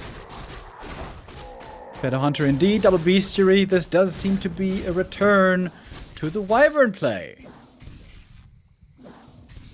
I want to say also, LYN, really good movement this game, with a Farseer in the right place all the time. Finding creep jacks, finding opportunities also himself to get some experience, and is successfully preventing the level 3 DK, which is a crucial target to hit in the early game. Whew. Happy. Yeah, we'll be exposed to this. I'm curious if he goes for that Wand of Negation now. His tech would allow it, but then he has to go to the main to get the item, go to the shop. Farseer is creating quite some space. Shadowhunter is not going to a creep camp, though. It's rushing straight across the map. Is there any potential, like without Blade Master, is there potential for big damage here? Yeah, normally without Blade, especially the heroes seem to be safer against the Orc. Oh, hold on though. Shadowhunter's coming in. Okay, Coil takes away a big chunk of the Farseer HP, but maybe this is working. Maybe he gets it. A little bit more damage. No TP. Death Knight dead. Who are we to judge the War Chief? And it almost seemed a bit sloppy. This is the timing when you should certainly be expecting the Shadowhunter to come out earlier than your Lich, obviously. And Happy was just out on the map too long with low HP. That's a very uncharacteristic, unnecessary mistake by Happy. Player's forces are Yeah, maybe Shadowhunter wasn't really part of his plan. Because we haven't seen it, like, up until game 4. That's really unusual. Maybe just a little bit of a mistake. Solo experience for the Lich now at the Merc camp. We also go Gargoyles. And this is going to be an interesting dynamic now in regards to the patch. Gargs are slower. Wyvern give less XP. This might work well for LYN. We'll see. Yeah, speaking of the Wyvern in the new patch, indeed they give less XP. They also do a little bit less damage with Envenom Spears. Yeah. How much of a difference has that been? Minimal, I would say. I mean, you apply it anyway and reapply it anyway, so the debuff stays on. But man, what a snipe by LYN here. You need gargoyles in masses, but you take that away. Surround almost. Oh, That was a huge moment. But DK is back with a coil that saves Happy's life. But man, what an ambush on the Gargs. and I would say also this game is a very clear reminder that you do want to keep in mind that Hex can be dangerous. And after that, after you want to keep in mind that you don't want to let the DK die, look at the inventory right now. I think this is a must-purchase item these days. Yeah, I agree. One of Negation against Shadowhunter second, I think, is just too good to give up. I think he just didn't see the Shadowhunter at all. And yeah, that was a mistake. LYN is throwing a lot of different stuff at Happy, a lot of different builds, and now we contest the middle. Did he check the inventory? Then he saves mana on Hex and rather uses it for Heal Wave. Lich again down to 50%, but plenty of coils on the DK. This shouldn't lead to any kills, but hey, we don't know. We do have Venom Spears now. Coil Nova on the Wyvern. DK dropping low on health again. If he gets hexed, he cannot use the item, of course, on himself. He needs to pass the item. He needs to pass it right now. And that he does. No cooldown on this item. Happy needs to be fast. Hex is not ready yet, but the Wyvern, they're coming over the trees. Oh, he got him, does he? Needs one more hit, maybe? Oh my god, the last spear kills him. Wyvern. Wyvern movement superiority over the tree line. Sometimes Warcraft can be so simple. And for the second time, the Lich is alone. Shadowhunter surrounded. Nice answer by Happy, but LYN finds a way out. Huge damage though by LYN. He's about to hit double level up. This game seems like it should be unlosable. Up by 20 supply, more or less. And now Shooting Gallery can just pick one target after the next. There's nothing to fear. No coil, no mana for Nova either. I think we're gonna tie things up here. Yeah, about that Wyvern not the meta anymore, Remo. This game is making a strong case of just simply playing more Wyvern. GG. All right, LYN playing this well, finding the opportunities, finding the perfect time to strike, to punish the opponent when there was such a window. To be honest, though, that was a sloppy game by Happy. If this wasn't Happy playing, we would be perhaps more critical, saying, hey man, there's this hero called the Shadowhunter. You have to be careful.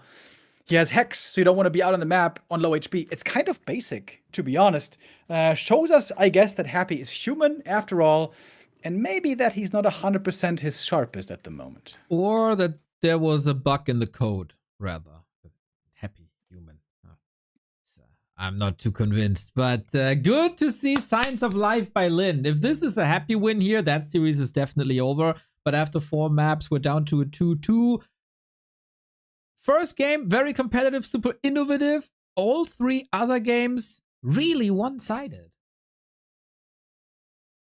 Yeah, Happy has been reminded once again that Mass Wyvern is a thing. That's something that we've certainly been aware of over the last year or so, where Orcs have been playing it a lot. I would say also, Echo Isle is a really cool map for Mass Wyvern, because it's all about creeping, as so often in Warcraft. And it wants to be able to creep level 3 easily. If you get the level 2 coil early, it's a way different story. But Echo Isle is very hard to quickly creep up if there's harass coming your way, which of course there was. For that reason, Echo Isles and also Turtle Rock, I think, very good for Wyvern play. Next map, though, Northern Isles. And this has always been one of Happy's favorites. Exactly. Oh, this will be about shop control. Love to see it. For the history books, by the way, this was the first time Mr. Remo Demo said that Echo Isles is a cool map. Completely cutting it out of context. Hey, it's okay nowadays. Yo, the terrible Echo Isle days are over. True. Let me look at the map pool. What map can I hate on right now? What's the worst map here? Amazonia was part of B Cup, but that has been rotated out. I gotta say though, I hated on it at first, and then we had some banger games on Amazonia. Don't you dare! Don't you dare, Neil! But I'm also happy that it's gone again. Yeah, it's a very tame map pool. We can hate on Turtle Rock, I think. Very boring IMO. Have you seen the new map Boulder Vale yet? I've seen it for sure. I'm not sure if I've seen a high-level game on it yet. Big fan of Boulder Vale. I'm gonna include it everywhere. What a map! Yeah, that's that's the. Yeah, I think the only thing that's not so great about it is the Merc camp seems really hard to get to. Yep, I guess it's fine. It's producing great games.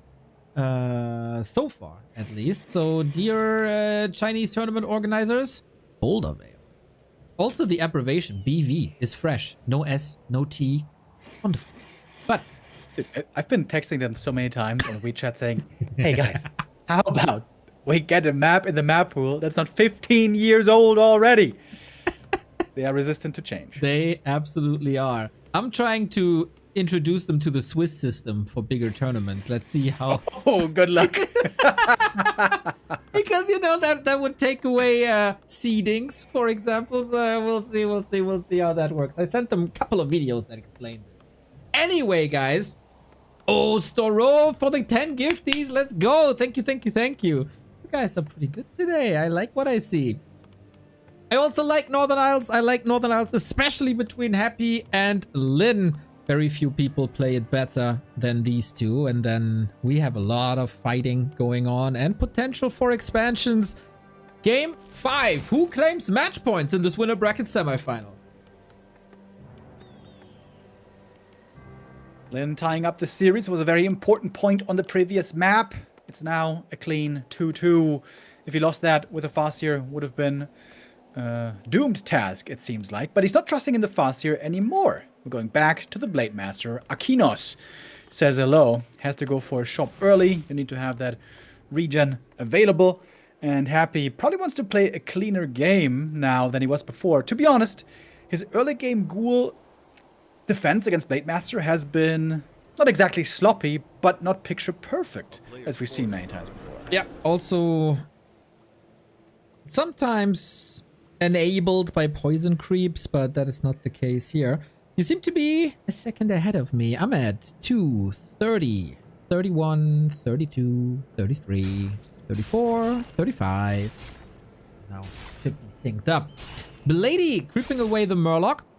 That shall not be interrupted with some solid damage rolls. We got a circlet traded for that TP. Hood.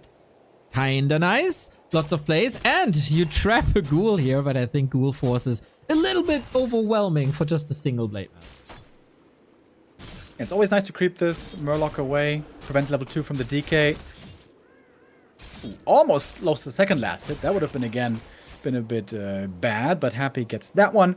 Wants to move on to the next camp. Level 2 is being delayed, and of course the goal here will be to slow down DK creeping as much as possible for the Orc. Looking at LYN's base, by the way, there is no War Mill this time around, so this is pointing towards Wyvern again. As the Blade Master gets another big last hit. Ooh, not bad, man. 1.4. Also, no pressure on the DK, which now after the item drops is pretty good with that replenishment potion. Couple of skeletons, hurt Blade Master threatening a little bit, slowing things down, buying some seconds. But yeah, no War Mill is indeed interesting. Instead, that shop, as you mentioned, Graveyard coming for Happy at pretty much the perfect time. And this is a stalemate for hopefully an action-packed mid-game. Looks a lot like Mass Wyvern right now. Happy is sending a Skelly across, trying to scout and find out what's going on. Soon we will get the answer. Happy has to make sure not to give any last hits away here, honestly. There's a coil. He's got the dust. LYN probably knows he's unlikely to get much more here. Oh, but actually gets the Ghoul again. Hold on, never mind. Yeah. Blade stuck, low on mana. Oh, can he get out there? He has Windwalk now. And with that, he's safe. Another chance? No way. You don't want to go into that Fort Tuska, do you? Risky business, LYN. Risky business. Reminds me of the Knopf scene. No. But it seems If he gets around it here, that would be really bad. It would be instant level 3 DK, early game lost, playing the rest of the game from behind. So that's not what you want. Blade Master survives, can heal up. And the DK, if he gets all the experience from these 4 camps, he gets level 3. So you can see there's certainly something missing. What has, however, been added is the Wand of Negation. Yes, I think this is now a must to have for undead mid game. I agree. Don't know if he saw the double beastery in the base, if he sent a skeleton or something, or if he's just blindly doing right now. But that's gonna be the counter. If the Blade Master figures out that this is Hex. Oh, sick timing. Ooh, Wait, surrounded! Oh, man! With the Wind of Mana stealing, right? With the Wind of Mana stealing, he takes the mana away. Can he survive? 3, 2. Oh, he needs a little bit more. And now he got the Windfork, and now he just moves on with his life. Big chance here for Happy. Was there a coil? A player's forces are under attack. I guess use the coil on the Ghoul, right, to keep the surround closed. I see. If that had a lower cooldown on the wand, could have gotten that kill. LYN dodging some bullets here early on. That's right.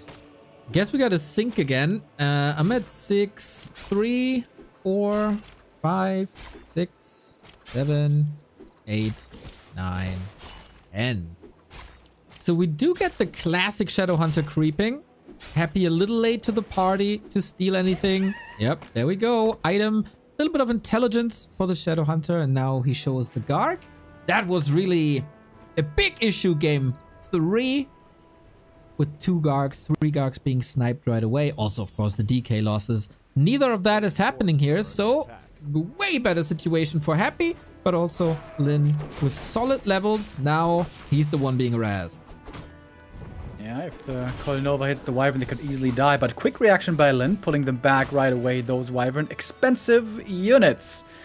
We don't want to lose too easily.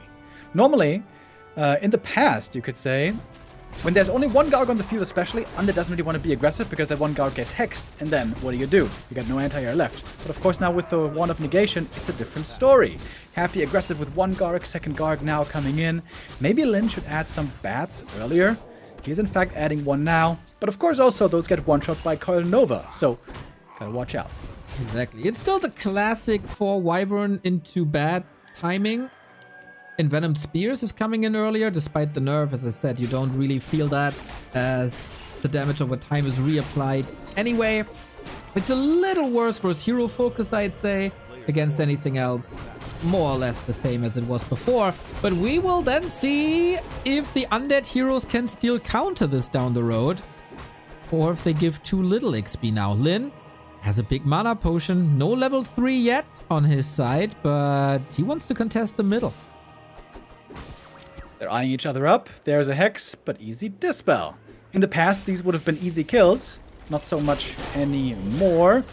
Nova is in. Garg's flying in as well. There's a Bad Rider with a good connection. Yeah, felt like a little bit of a trap, huh? He pulled the Wyvern back, knowing that the Bat is coming. And then there was no nuke against it. So if that was planned, super well executed and a great timing for the first Bat explosion. And speaking of XP with the Wyvern, also of course XP in favor of LYN here, as when the Bad Rider detonates, your opponent doesn't get XP, you do. So I expect high level Orc heroes and not the craziest undead levels. Happy sold the Hellstone, by the way, and kept the Talisman of Evasion. Kind of surprising, he might still sell that later on. Finally adds the Alchemist, the third hero for the Acid Bomb. But this is not a bad situation for the Orc, I would say, especially if we really drag out this game. Blade Master level 5, Shadow level 4, that's what LYN would love to get to.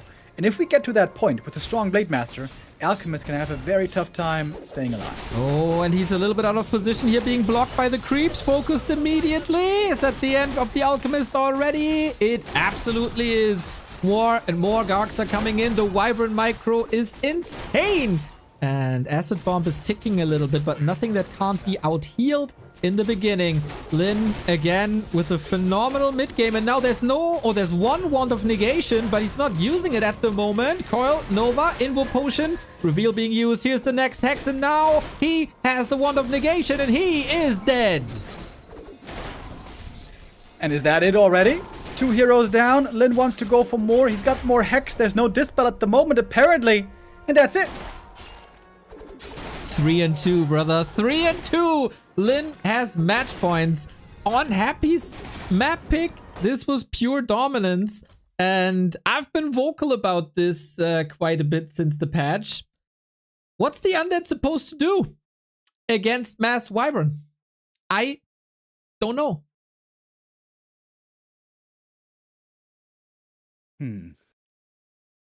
Yeah, good question. One consideration could be don't go Gargs. Go more into Fiends, even if you have to stay on tier 2 longer. The thing is, you have Dispel nowadays. The big problem back in the day was always, you go Fiends, they get hexed, they all die. But now you could try to play around the Wand of Negation. I think here the main problem was Happy just... His positioning was off. That Alchemist was way out of position. Yeah. And... that was not a good fight to take for Happy, I would say. Yeah, the creeps were also blocking. That is a big problem. But yeah, you mentioned trying Fiends. That is often, or was oftentimes answered in the past couple of weeks by a TC. Then, of course, the question, can you level up that TC in all 3 heroes? Will there be a time for that? As it is a very hero-dependent matchup. But yeah, it is certainly rough to play against this. This is why I was surprised to see the Tauren on map 1 and not just more and more Wyvern as Focus did. But then, when times were dire and the experimental strats weren't working anymore, back to the old reliable. And now LYN plows ahead with 2 victories in a row. Happy not in the winner bracket final is a likely possibility. Yeah, you would have to clutch it out now and get 2 maps back to back towards the end of the series. That's exactly what happened yesterday against Cajo. Down 1-2, but then striking back. Happy no longer the untouchable, though. Yeah, versus Undead, struggling a bit. Versus Fortitude, of course, as well. Versus Night Elf is rough. Haven't seen him struggling in an Undead mirror, though. Maybe we see that. Oh, we actually see that later today in B Cup, where he's up against 1-0. But yeah, first, of course, the decision versus LYN. Concealed Hill is the map. He has to come up with solutions now. Is he desperate and must go Fiends now? Because on both games, his Garg play was ruined so early. Yeah, as we're gonna jump in, we are gonna see indeed Happy making a change. No longer the Ghoul build, but a return to good old Ted Fiend play. Ooh, okay, I'm still catching up with the Flow TV delay, but And this should be really good against Wyvern, especially with the Wand of Negation nowadays. He has bought the Wand of Negation now twice, and it didn't do much twice. But I hope that he still tries to include the item, because especially when you have a lot of Fiends against Shadowhunter that will be coming second, then I think that should be really good. Or, you mentioned the TC. Might he forego the Shadowhunter for a TC? Interesting, but the first time in seemingly a while, Undeads feel the need to change something up, perhaps. okay, I don't think I've seen that from Happy. I might be mistaken. I saw the Dowak play with the Ghoul opener into Fiends, but not straight up Fiends. Then will the Blade Master dominate that early game? How do you play around that when there's not 5-6 Ghouls on the battlefield? Fiends a nice little target. And not that fast, especially in the early. Would really love to know what the thinking process is, but since Happy is not responding to anyone anymore, we'll never know. All right. Can you tell me when the Orc shop is finishing for you? Yes, the Orc shop is finishing now. Okay, good. So 2-5, 2 minutes 6, 7, 8, 9, 10. Blade Master creeping Right. for now with an early item. Happy does the same. Mirrored creep routes. This is the way we used to play this. Back before Blizzard starting patching and changing the balance on so many things. Ted Fiend opening against the Orc player. I guess before that even it was a fast Fiend opening. But that was a long, long time ago. Are under attack. Starting off with Claws against Gloves. One thing I think worth mentioning is Happy really didn't have the sickest item drops this game. We didn't have a plus 20 Lich. We didn't have... We had some mana potions, but not the usual crazy amount. Maybe Happy hoping for some better items this time. True. Same can be said for LYN. We haven't seen a plus 30 Blade Master, but he's just going the simple way again. You know, just go for Acolytes, and Happy's army is rather slow. Now we need to juggle Acolyte kill. Oh my god. He has a backup, but it's on the opposite side of the map. And This is it's a slow reaction. It took him like 4 seconds to move the Acolyte. That's an eternity for Happy. This is one of the many mistakes I almost want to say he's making today. yeah, Ziggurat also killed, so he can't even go for any more units. Fiend is coming now, but yeah, this Blade Master is... Oh, the Acolyte! There's plenty of coils. There should be no way to lose this. But yeah, Happy seems shook. And now we have an interesting strategy pivoting going on here. Because LYN saw the Fiend play. He doesn't want to go Wyvern. Makes sense. He's going Headhunters now instead. Upon seeing Headhunter play, Happy might pivot back into Ghouls if he finds that to be the correct play. Yeah, How much gold was lost, by the way? 160? Okay, it's not a complete disaster, but it was unnecessary. yeah, and especially the earlier you lose Ghoul, Ghoul gold, the bigger the effect is, of course. Also the ziggurat made it so he couldn't build any more fiends, which he is staying with. Trying to creep the turtles. Man, this looks like every one of my ladder games for Sorg. Happy selling the TP, boosting his economy a little bit. Maybe that's supposed to finance the Wand of Negation if he wants to go for that again. LYN is doing an awesome job in buying time. Headhunter's coming, Shadowhunter coming. Then we're kinda back to, what is it? When was AWL? I don't know, like 3 years ago, 4 years ago maybe.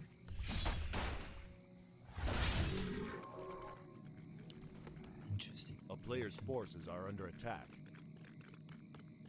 Happy fast on the way to tier 3. Lich, I suppose, should be coming up next. Staying on 2 fiends for the time being. Making some more ghouls now again. As LYN is going tier 3. Happy scouting everything very well with a Skelly across the map.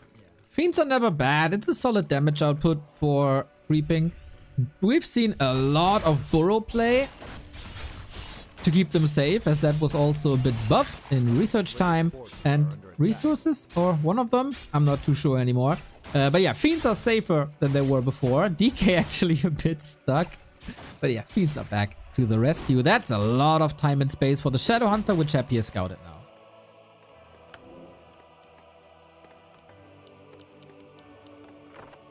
Slow creeping here at the start of the game. Blade Master playing a sacrificial role, but playing it really well. DK still far away from that level up. Also a bit hurt. We've seen a couple of times how dangerous the Hex can be. Normally Happy is the player who never gets blindsided by the Hex, but today has been a bit different. Right on. And he was a bit broke, so no Wand of Negation yet. Only one charge of Roll of Necromancy as well. Now he's completely out of chargeable items. And LYN is just teching up, going for a Beastery, Kodo, Raiders. Nice addition, both of them. Tier 3, of course, necessary for Berserkers. It's a slow wind-up. And LYN feels like, hey, I need some experience on this Blade Master dude. And maybe a little bit of damage as well. Overlord, come with. Yeah, I think LYN is very satisfied with this opening so far. The big problem that orcs have when they play normal Headhunters and Blade Master is they can't keep up with the early game creeping. The Ghoul creep speed in the early game is actually crazy if left alone. But the Tet Fiend build is a way different story. Look at that. DK still no level 3 in this game so far, certainly looking favorable for LYN. Yep. And he got Unholy Aura. Super nice, especially when you're up against Fiends. Orb of Corruption online, 5 ghouls, so you were right, still going Frenzy. And then it must be a Dark Ranger 3rd, and then we'll see where this goes. If we get a TC 3rd by LYN as well, now that he knows what he's facing. Big creeps, big items for LYN. You got the Unholy Aura already, which is very nice from the red camp. Also a bit buffed since the new patch. And hoping for a big one here at the Drake. Stowy Mask, Quel'Thalas, many great items here possible.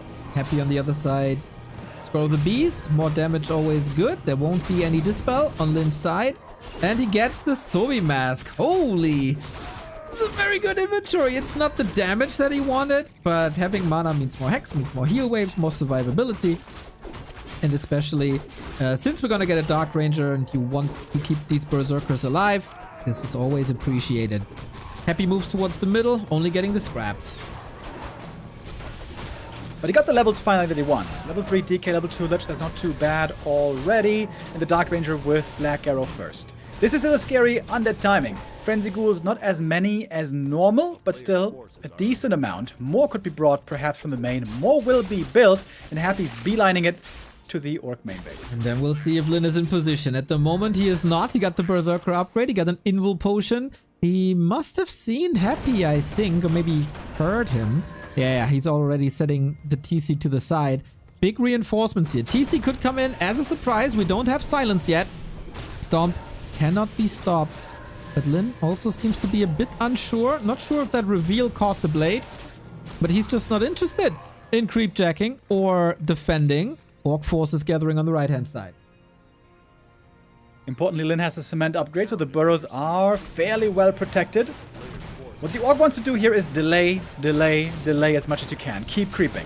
The longer the game goes, the higher the levels get, the more items you collect. Normally, the better it is for the Orc. Blade Master still not that impressive looking, and Happy is ready to tango. Frenzy Ghouls are really, really good, especially when facing low-level heroes. Happy is trying to capitalize on that right here, right now, while getting Destroyer form upgrade. Super important movement by LYN to go back to the base with the blade and get the orb. So he has a solution against Destroyers. More creeping. Once level 3 on the blade for possibly critical strike level 2 this time. Yep, that's exactly what it is. He can't rebuild units if he loses them in the fight. That's a bit of a liability. Now economy is suffering as well. Happy with a devastating push. But now the first big fight of the game. TC cannot be stopped, as I mentioned. Nuke goes into the Shadow Hunter, stopped by his Stomp. That Berserker will surely struggle and be turned into the Undead. Dark Ranger now with the silence. PC with a good stomp again. Coda Beast is in, gets a Devour. The Fiend was very hurt already. Question is, who's going to come out on top? Shadow Hunter's so hurt, trying to pass an item. Invul Potion saves him at the very last moment. Super sick fight so far. War Chief is tearing Happy apart. Another ghoul falls. He has nothing left on the field. There's not a single destroyer anymore. There's no ghouls. The door to the winner bracket final for LYN are wide open. If we see a couple of big red numbers, if we take the sustain away, and that's exactly what LYN is doing. Boom, backstab into 1, 2, 3 critical strikes. TC is silenced for the second, but it's not a long time. Need another Hex, need another Stomp, and then this Lich might fall, or even the DK, because we have so much mana left on that DK. Going for the Destroyer. Now, that Stomp didn't hit, but the Destroyer is gone. Happy is down to 3 heroes. Almost nothing left on the Undead. LYN making the upset happen here, it seems. Good block against the Dark Ranger as well, trying to take her out. Frost Armor is in once more, but mana is so low on Happy. Mana also kind of low on the Orc side, but the Blade Master still doing really good damage with a level 2 crit, finding pick-off after pick-off. Happy might feel he has to get some more kills here to make things even. Yeah, Happy in dire straits, but do you want to fight against the Fountain? I don't think so. TC is making strides towards level 3 as well. Ghoul deleted by this Blade Master and a couple of Headhunter shots. LYN, of course, at home, has to rebuild a lot. These burrows don't come for free. That is time for Happy to replenish this army, and he does with statues, trying to creep a little more. He needs high-level heroes, but LYN will so not allow this. Big Jack coming in. Happy now getting the level 3. Lich has got 1 Nova just in a little moment. First coil already expended. DK in trouble now. Might be going down here. There's the Purge. Is it a Stomp? Trying to pass an item. Invul Potion. Last second Blade as well. Both first heroes barely alive. Holy smokes, man. They're dodging each other's bullets like their real life depends on it. LYN retreating, licking the wounds, but he should be able to get Fountain control if he wants to. Might need mana as well, as the Shadow Hunter has been depleted. Happy fighting tooth and nails to stay in this winner bracket and force game 7. And LYN, he got an armor upgrade first for the Berserkers. Since when have Orcs realized that armor is really good against Orb of Corruption? LYN also innovating here, it seems. Okay. Dust settles. Lich is starting to be quite a beast with the claws. Also, Dark Ranger never to be underestimated. Is there another layer that LYN is willing to go for? For now, it's just shop control. We saw there was so much hero focus. And you want these invul potions. And you want mana on the Shadow Hunter, no risks. But Happy, willing to get more XP. LYN reads the map movement perfectly. The Zeppelin added now for the Orc army as well. This can stop the Skelly snowball on the Berserkers. Can be a crucial part of the army. Looking for that Purge is the Blade Master. Earlier he got an early Purge against the Destroyer. Always a nice pick to find. Happy has a tough time engaging here. Ooh, we have a Zeppelin. This is awesome. LYN has shown this before. Can he do something with it? For now, it's not part of the fight. It's about the dragon. It's about the heroes. TC in a solid situation for ghouls. And the Berserkers are quite protected. Nuke on the blade, but invul potion. Nuke on the cow now. Trying to get out. Happy finds a way. Hero kill on level 2.9. Are the floodgates open now for a comeback? Just like yesterday. He's protecting the Blade Master with Zeppelin against the nuke. Genius. Happy so few units. He never got the Dark Ranger level 3. He doesn't have those important skellies. LYN just seems to have too much. And now also has very good levels. 4 on the first 2 heroes. TC only level 2, I guess, but he's still doing a good job. And LYN in prime position here to move through with a Fortitude. Man, after all these weeks where we thought, did he retire? Is he still taking this seriously? I think this series is the answer. Hell yeah, he does. Great execution, great position. But against Happy, it's not over till we see the GG, or the GGG, or how many Gs ever. We got the Nova, we got the Dark Ranger focus. This is quite some skeletons now. And 2 Berserkers taken out right away, looking for a third. This can always be more undead units, of course, being raised. Mana, though, again, seems to be the problem for Happy. Shadowhunter loaded up. The Zeppelin here helping out. And Happy just has so few units left over. Zeppelin to protect the heroes against the nuke. Unbelievable plays by LYN. Nobody has done it in this fashion so far. Can backfire, especially over tree lines. Careful, buddy. But he unloads right next to the destroyer, which is also dead. Happy down to 35, trying to run away. Is there an invo potion? There is. Money is of the issue, though. Can't afford it right now. TC is back, and that might come as a little bit of a surprise. Blade Master, Nuke survives, though, with a little bit more healing. Heal Wave is there. Invo potion on the DK. Mano y mano. Blade disappears into the shadows. How do you save that DK, though? Lich also very exposed. Catches a coil from downtown. Last bit of mana for that Shadow Hunter. The Blade coming back in. Backstab. Nuke. GG! LYN eliminates Happy from the winner bracket final with a 4-2. He is so back. So back is LYN, finally getting the big win against Happy. That's the first one since last year. 16th of December. DWCC is when it happened the last time, upper bracket final. And here showing once again who is the best orc in the world, I guess. LYN with a great showing today, a bit of experimentation. The Torrents perhaps not perfectly finalized as a strategy, but the Wyvern here come into play again. The Blade Master play looking great. And if we're completely honest, Happy a bit shaky today. What's up with Happy and the Tier 1 tournaments? He can't bring his usual dominance to the field. We have to say, though, he also struggled versus Focus in the LYN Cup. Another loss to an orc. But yeah, this is also like 3 maps in a row. He couldn't crack the code of whatever LYN was doing, whether that's Wyvern or Headhunter. He kind of fell apart after winning 2 maps super concisively back to back. And then nothing clicked anymore. Yeah, Weird. I feel like the Ted Fiend build really isn't the ideal way you want to play this. Ghoul opening just gives you such great momentum, especially when you play it clean and you lose no units and you get all the experience. I feel like Happy just left too much on the table right there. And you mentioned the Dovak style. I would say that one is much more promising than this slow as hell Ted Fiend opening. Yeah, it's not meant for pro play, this Ted Fiend opening, I'd say. This is bad news for Focus and 120 as they are facing Happy now in the next round. We're going to determine that match tomorrow. And LYN in the winner bracket final, man. We had a prediction up at Challenge. 43 people participated and nobody expected this. Not a single one. No perfect score anymore. Thomas Barron is, I think, the closest. Oh, actually, he is. He predicted it all. That's crazy, dude. Okay. Well done, Thomas.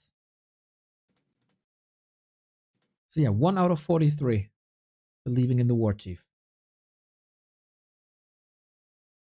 Well, LYN is once again the big orc hope that the fans are putting their trust in with this wonderful performance here. He is now in the upper bracket final. With that, a top 3 already guaranteed.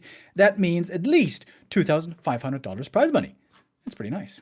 That is pretty nice. I think LYN is not caring too much about the prize money these days, but maybe the number 1 in earnings. Is that even possible still that he intercepts Moon at some point?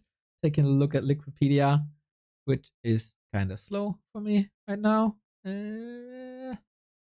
Okay, he's still $120,000 off for Moon, but step by step. Well, if there's another big tournament announced in Dubai, perhaps there's a way, but yeah, that's still a big mountain to climb. But this mountain has been partly now been ascended. 2 more wins for LYN would mean the final going to him, and that would seem like the first time in forever a huge tournament going to an orc. Yeah.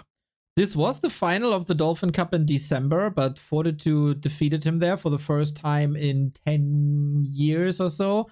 It was always LYN the roadblock, 440. Then he finally broke that one. Would, of course, be a bit poetic if the grand final would also then again be versus Fortitude and we could get that title home. When was the last time we had a Tier 1 tournament winner as an orc?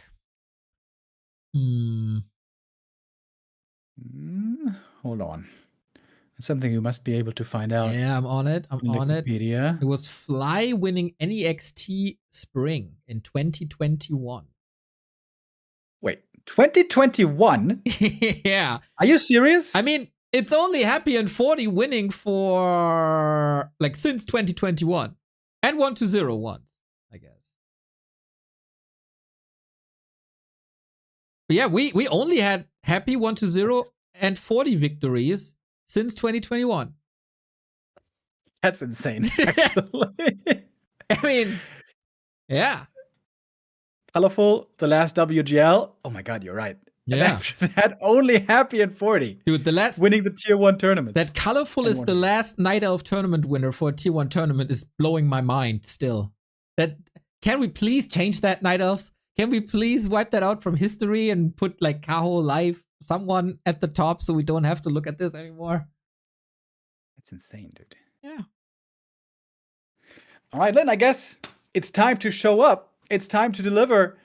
Finally, after so many years of drought, orcs have an opportunity here to win a huge Tier 1 tournament over the rest of this week. Exactly. This will be here, our content from today till Sunday, and then we're going to have a new champion. We get more support. Thank you, McGreedy, for the 2 years. 2 years support for the best entertainment in history. Twice shy with the 21 month. It's Remo. He back. Kara coming in with €2.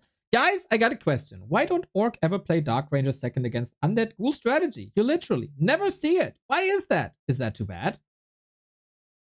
Yes. Too bad. Could you explain why? Well, first of all, the skellies you make, they can eat with destroyers, so that's a big problem.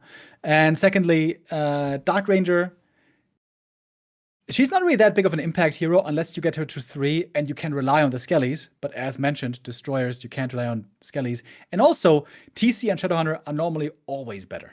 Yeah. Supporting whatever first hero you have seems like a better idea with that. Even though, you know, taking away the ghouls with Black Arrow on paper sounds nice, silence sounds nice, but yeah, it doesn't really play out that way.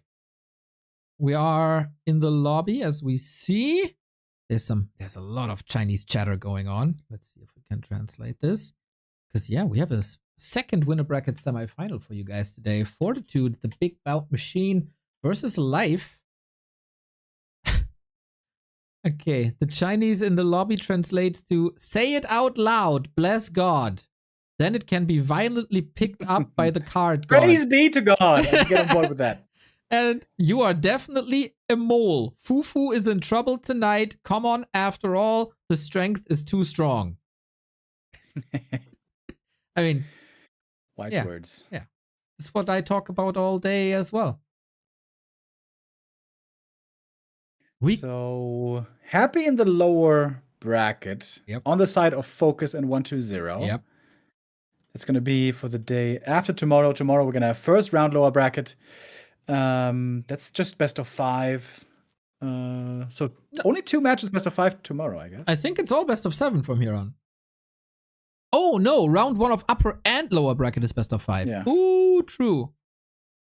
These short series. Yeah, but if we run out of matches here, then of course that's going to be the B Cup still to fall back on after. B Cup also continuing to happen today. Wonderful scheduling by the Chinese community with the big tournaments at the same time. I'm a bit worried that it's kind of on purpose and that they have another rivalry now, like they had with Infi and Ted, and now it's these guys. I have no insight. It's just me being worried. Yeah. wouldn't be the first time. That I'm worried, that's right. And about the Chinese doing things in a special way. That's right. The game has started, everybody, in 2.5 minutes. We're gonna be there. 40 versus life, man. We live in a world where we could get an upper bracket final without Happy or 40 or any undead or any human. That sounds like 2011 is calling and wants its meta back. Yeah. Just metas and orcs all day. Oh, no. Not after this one WC3L season, dude. Where every team was one Night Elf and one Orc, and we saw Night Elf, Orc, then Night Elf, Orc, Night Elf, Orc, and in the 2-2s, it was also Night Elf, Orc. Ugh. Please, no. More diversity, everybody. More diversity everywhere.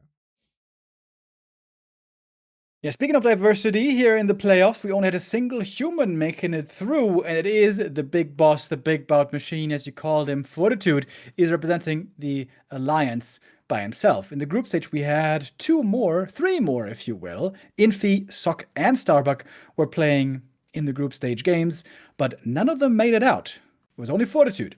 Not without challenge either. He lost the map to Starbuck, lost the map to Labby, but then it was yesterday where he absolutely mopped the floor with focus 3-0. So seems to be peaking once again at the right time. Yeah, and unfortunately, like, Starbuck had the hardest bracket of them all, the group of death, with Labby and 40, and a surprisingly well-performing Moon. So you can't really blame that on him or the race or whatever. Sock was again underperforming, man. He had this sick top 4 finish in the Dolphin Cup just 2 weeks ago, but since then, I haven't seen a strong Sock anymore. It is something fell apart that Saturday where Happy destroyed him in a best of 5 in 15 minutes. That was rough. Yikes. Yep. Yeah. That was horrible, dude. Oh my god. That was one of the worst series of the year. And he hasn't found his mojo back. And Infi did kind of Infi things, performing well against Soin, then nothing too spectacular versus Infi, and life was just way better than Infi that day. So humans a bit underperforming this tournament, but of course they have their big one, their big star in Fortitude, who is almost poised to win this tournament. Well, we get another supporter here, TVT. Thank you for the 10 Canadian dollars. Welcome back, Rebo. Thank you, TVT, for the kind words and the support. Much appreciated. Crazy that a StarCraft matchup has a YouTube account. And throwing hoops, apparently. Oh, yeah. Oops. We go into the match. All right, folks. We got our next match getting ready. Next best of 7. Let's go. It is Fortitude, the winner of the Dolphin Cup 1 and 2, the winner of the Dubai 1 and 2, the winner of the previous edition of the Don't Force Me Cup, and the winner of Raraland. He's winning every single big tournament there is for a long time, and nobody can touch him in neither matchup. He's been performing very well. He lost the map to Starbuck. That was super strong by both players. My favorite series so far. Yesterday, demolished Focus. No chance. Kind of triggered him there on game 3 as well. But he has a new challenger, and we have another Night Elf of the week. It is Life, one of the youngest performers of the entire scene, coming back after a couple of years not playing. All eyes on this tournament, or for this tournament, were from the Night Elf side, on Kaho, on Lawlight, and maybe Moon, because, you know, Moon is Moon. But Life is the one performing, and Life is performing really well. Almost defeated Happy, if not for a staff misclick in the group stage. Yesterday also against 1-0, looking damn sharp. And it is, once again, one of these weeks where Life is just really good. Is it enough to defeat Fortitude in a best of 7? We'll see about that. Where does the matchup stand? And did Fortitude improve this matchup? Because that was known to be his weakest. Let's take a look. We're going to start things off on Concealed Hill, a map that has been much played and discovered in this matchup and many others. It seems to be pretty well balanced, despite that weird health fountain that seemed weird back in the day. We see it in many, many matchups. Indeed. By the way, Uncle Kogoro with the first time Prime sub. Welcome. And thank you for that support. 40. Starting things off. Quite ballsy. With a big creep towards the lab. If the Wisp connects with a detonate, that can make things scary. Yeah, the early games for Human at the moment, super tough because Night Elves got their Wisp buff and now they can use their Wisps early on to detonate and ruin Human's creep routes. Plus Immolation, plus the first item. This is super strong.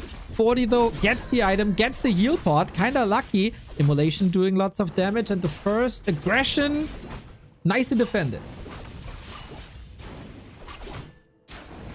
Now here for Troubles is gonna get one footy kill. That is level 2.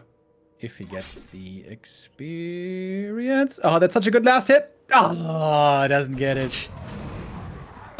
Okay, that would have been level 2 as you say. We make another sync. I'm at 3, 6, 7, 8, 9, 10, 11, 12, 13.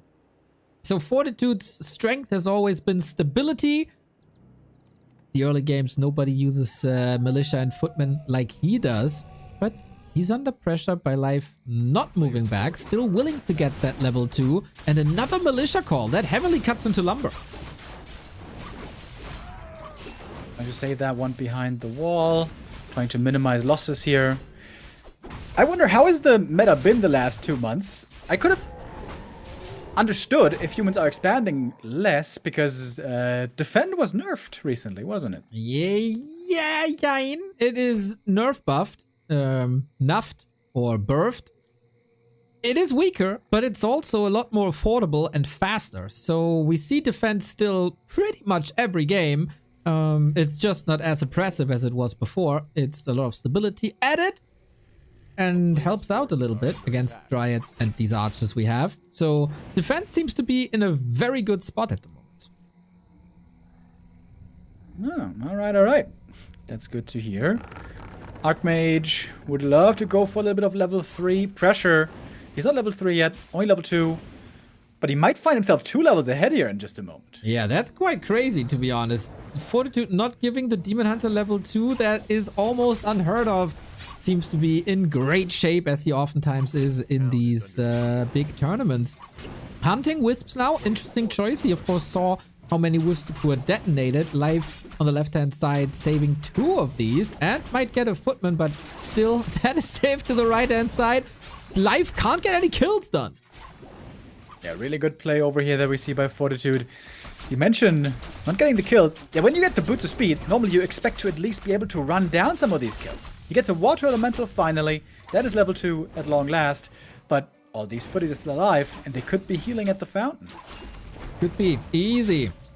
Life is not keeping tabs on that, not interrupting that. He needs all these archers back home for the defense. Water elemental at the moment preventing lures just by their presence. He tried to go for the Hunter's Hall. That was a bit ambitious, but damage done, I guess. And now Naga follow up, and Naga has become the carry in these games oftentimes. It's not the Demon Hunter per se, it's the Naga Fork Lightning that is the counter to rifles, which is the second unit of Fortitude. And what will the second hero be, is the question. We used to see a lot of Blood Mage on the previous patch, but on the new patch, is that still what you want? It's the Blonde Devil, Remo. He still plays it, still Banish, still Siphon, maybe even Flame Strike later to create the Song of Ice and Fire. It's on the human side, heavily AoE dominated matchup in the late game. If we go there, you might start out with Rifle Casters, you can pivot into Mass Casters, and then at some point Blizzard seems to be the game-winning spell with thousands and thousands of damage. And so far, I would say 40 got the level. That's exactly what he wants. He didn't fall against the Naga too much. He delayed the lures. It is so far all right. 40 here looking pretty bloodthirsty. AM showing his face again in the Night Elf base. I guess he was hoping for the army to be elsewhere and then look for lore cancels. But the Naga was protecting the homeland. And speaking of Naga, oh, we got a second. Ooh, okay. Canceling the Blood Mage. Interesting choice. More aggression. Smelling blood in the water with this early game, and with the Demon Hunter gone from the defense as well. Killing archers here will reduce creep speed, of course, but the Ancient of War is there, ready to defend with the big right hands. Footman falling, Demon Hunter back. Naga taking a lot of damage right away. The health pot is going to be necessary pretty soon, I guess, but only available for one hero. Heal pot on the Archmage. That was really close with the Ancient of War in close proximity to this AM. Rifles here, just 40 is never... This is a push for like 4 minutes now. Yes, keeping the pressure on, but he's not getting that many kills, is he? The archers all survived, and now his own Naga probably doomed. Oh, trying to run with him the boots. down. Oh, he stopped for a second. Life-saving boots also on 40 side, by the way. A town is under siege. In the end, it is the Naga going down on the Night Elf side. The level 1 hero pretty squishy there, being taken out. And the shop as well. Oh man, the shop. That's huge. That's no orb for a long time. Yep, no staff, no moonstone, no clarity, nothing. Demon Hunter also incredibly underwhelming. He and the Naga both have carried the show in many matchups, to be honest, with the Bears and the Rejuve. It's a wonderful, wonderful combo. But if you keep the Demon Hunter low on a lower level, it doesn't really do much. And now we double down with towers. A player's forces are under attack. Alright, we got a supply lead here on the human side. Not too big of a surprise there. The tier 2 push is coming in hot and heavy. We need Master Bears, but we also need an orb, don't we, to push this back. I would say so. Shop at 50%, Naga a bit further forward. Footmen are falling now, but the rifles are the threat, the priests, and of course the heroes. But there have been more pickups. Now the counter, another counter to the Demon Hunter. If you don't have Banish, you absolutely need slow. The sorceress now out of mana. It's going to take some time to regenerate. Archers will take out that tower as well. That one is cancelled. But Life has lost quite a few units here. Naga getting blocked by the archer and died. A little bit of a misposition. Bear falling on top as well. I was about to praise Life for a solid defense, even though Moon Juice is looking quite bad. But 40 keeps the Naga alive, gets 2 huge kills. Even though it's only a level 1 hero, levels in general absolutely abysmal. You mentioned it, he doesn't get the pickups anywhere. And boots on the Naga for 40, man. Over and over again, life-saving item. Slow is starting to stack up more. But honestly, not that devastating yet. Not so many sorcerers out in the field. Once they get higher in numbers, things are going to get more difficult. Demon in trouble as well. Running back, Moonwell, last second heal back to the shop. But where's he going to heal? The peasant block, man. The peasant block. What a thick play by 40 here. Destroying Moonwells now, getting further and further ahead. 14, food up, no level 3. He can heal with potions, I guess. But he's very low resources. He's very low army. Has to invest into repair now. And 40, like, this is just pure dominance. First Bear might be going down here as well. Actually, nicely saved to the back line, but the Arcane Tower finishes. Now we have a bunch of mana burn as well. Demon is dry. Naga quickly running out of mana herself. And it's just not enough forces left anymore. Naga goes down again. Down to 33 supply is Life. And this seems to be the end for map 1. Wow. Wow, wow, wow. Is there anything to say but wow? Creeping level 3, marching across, never leave, win the game, living life the 40 style. Yeah, well executed game here. Fortitude looking sharp once again. As you mentioned, in the big tournaments, normally that's when he has the best performances, picking exactly at the right time. Not a very mind-boggling strategy, nothing too revolutionary here, but it is solid, it is clean, and that was enough to pull it off. Especially the Demon Hunter here was just too far behind. It took him way too long to get that level 2. Yeah. And 3. And he never really took off. He never really was able to carry that game as he did so many times in the past. 40 again, not revolutionizing with army compositions or strategies, but just simply timings and movement on the map. Very, very impressive. Life wasn't ready for this at all. Couldn't step to any side, couldn't buy time, couldn't level. GG. We got a dono. 20 euros by Wish I Were Rich. Welcome back, Remo. Greetings from Mainz. Thank you for the entertainment. Yo, shout out to Mainz. Have a drink in Uncle Willy's pub from me. Actually, you gave us the money. Maybe I should give you some money, but you know what I mean. Shout out to Mainz. Beautiful place. Is Uncle Willy still a place now that you moved out of the city? They have managed to survive without my input so far. Fingers are again crossed. Fingers crossed indeed. Oh, Remo, I got good news. I got very good news. The next map is the most beautiful map of all the times. Map number 2, Life's Pick, Twisted Meadows. Hells yeah, that enables many different strategies, and normally the one thing it doesn't allow for is early pushes with towers to finish the game. This is a big map. This is a macro map. But we might also see some different heroes. Yeah, I saw Life yesterday with a Warden versus 120, and I was a bit skeptical of Life's Warden skills, but oh boy, did he tear 120 apart. That wasn't even funny. With Hunts as well. I thought Life only has the hotkeys for Demon Hunter Naga. No, he can pivot a little bit. But that raises the next question, Mr. Demo Man. Is it a good idea to go on a macro map versus the general?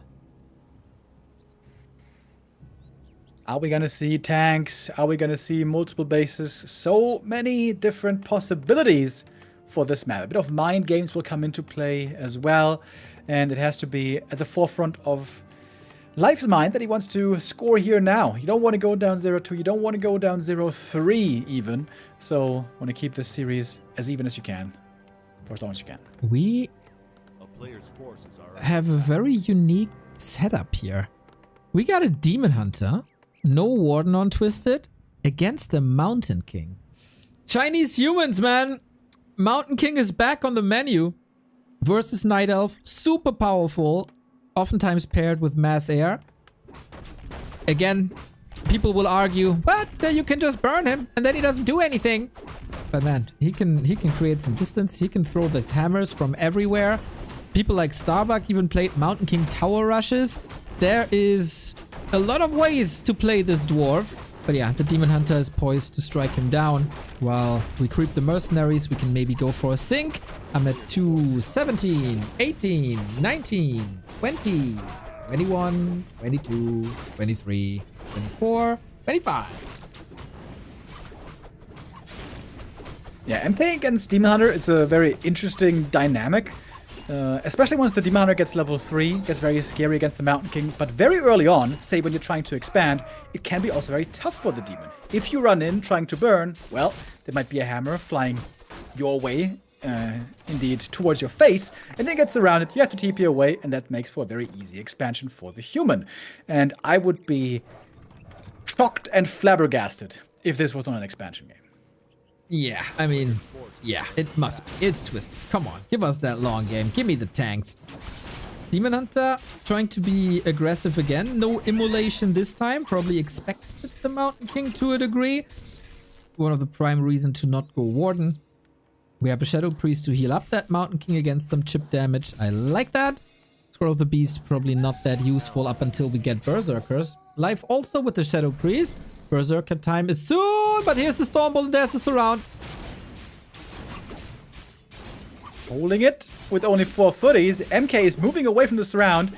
Ballsy play. Oh, there's the Invul Potion. Right. He's going to pull the Invul here and get out of that surround. Detonate on the Mountain King. So, no mana burn left. All of a sudden, this MK is looking a bit wonky. True that. Still needs boots as well. Not the greatest items for him. It is, of course, a huge loss to lose that big Invul Potion early, but it was for a good cause as there was no staff just yet. Pimpin' that dwarf with the circlet, and he gets the mana and a bash! Ooh, enforcing the town portal. Dude, Mountain King is running the show for now. Kills the Shadow Priest as well. But he also went down, though, and the MK now might be out of mana for a long time. Question is, does the demon dare to go back in aggressively with no TP anymore? That would be risky.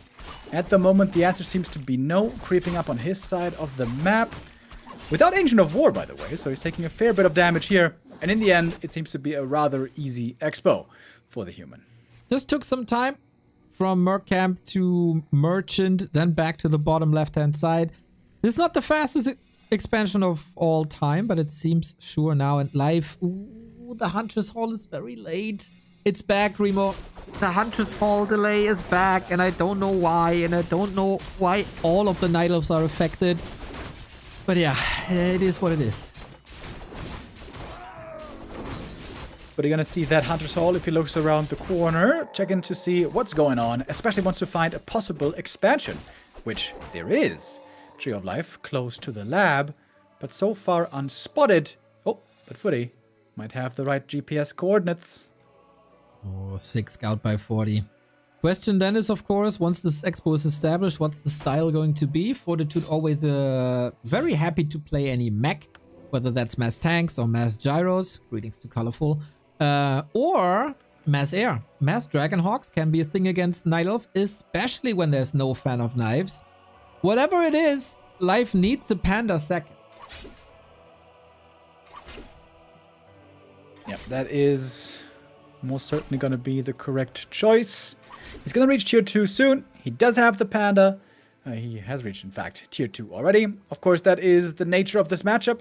Human techs faster. Expands faster, but techs later. But he's going to have a lot of extra gold to work with. Okay, and map control apparently, as life doesn't want to run into another Stormbolt. Got the Cloak of Shadows now against the surround. That's kind of sweet. And a little bit of a creep check, but really, do you want this? Panda hugs the Demon Hunter. Very intimate relationship between them for a second.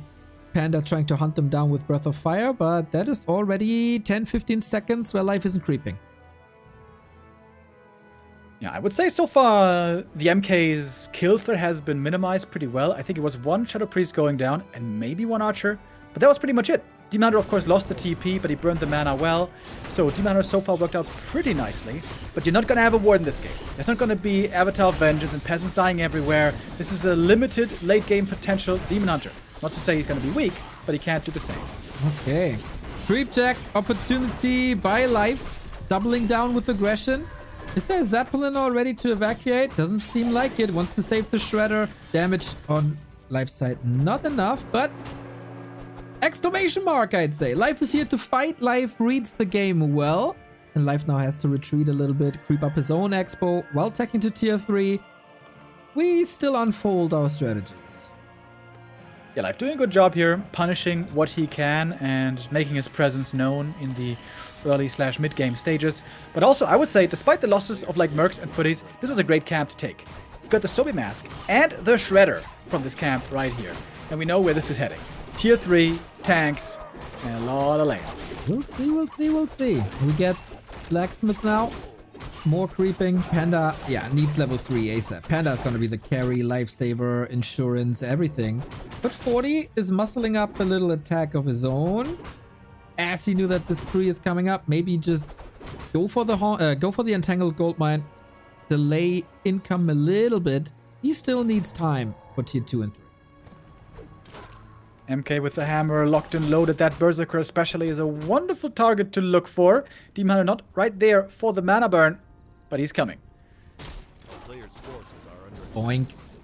Relatively easy. Panda on the other side is also going for the Bursy. Might die at the same time. Oh, no, actually safe here. Muddy in the mix to slow down the Demon Hunter a little bit. That double level up for 42 for the Panda. Again, a hug.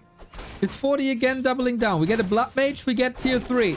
And that is the cancel on the Entangled. Well played thus far. Also saving both of these Berserkers. Feels like in these exchanges, in these brawls, 40 is a step ahead. I wonder if he should just TP out now. Save the Berserkers, don't give the experience away. He's going to try to do it. Oh, the Berserker block against the Demon. Oh, and he gets away with both of them. My pants got a little tighter. Seeing that play, 40 attention to detail. And Blood Mage and tier 3, it's all coming together. Shredder is keeping the economy up. Love to see it.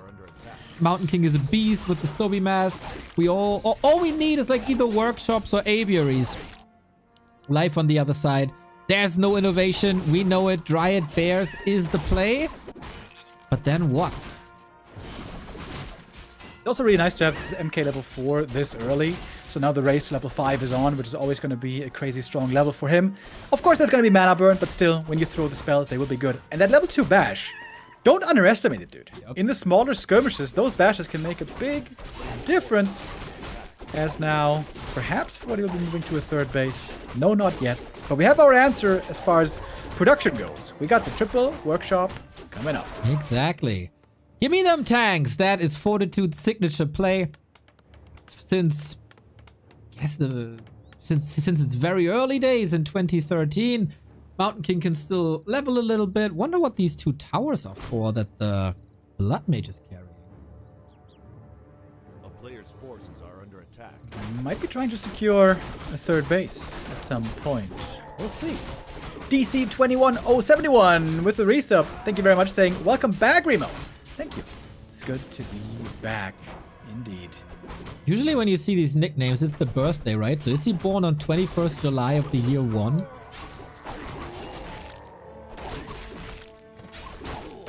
Jesus' cousin, perhaps? Maybe.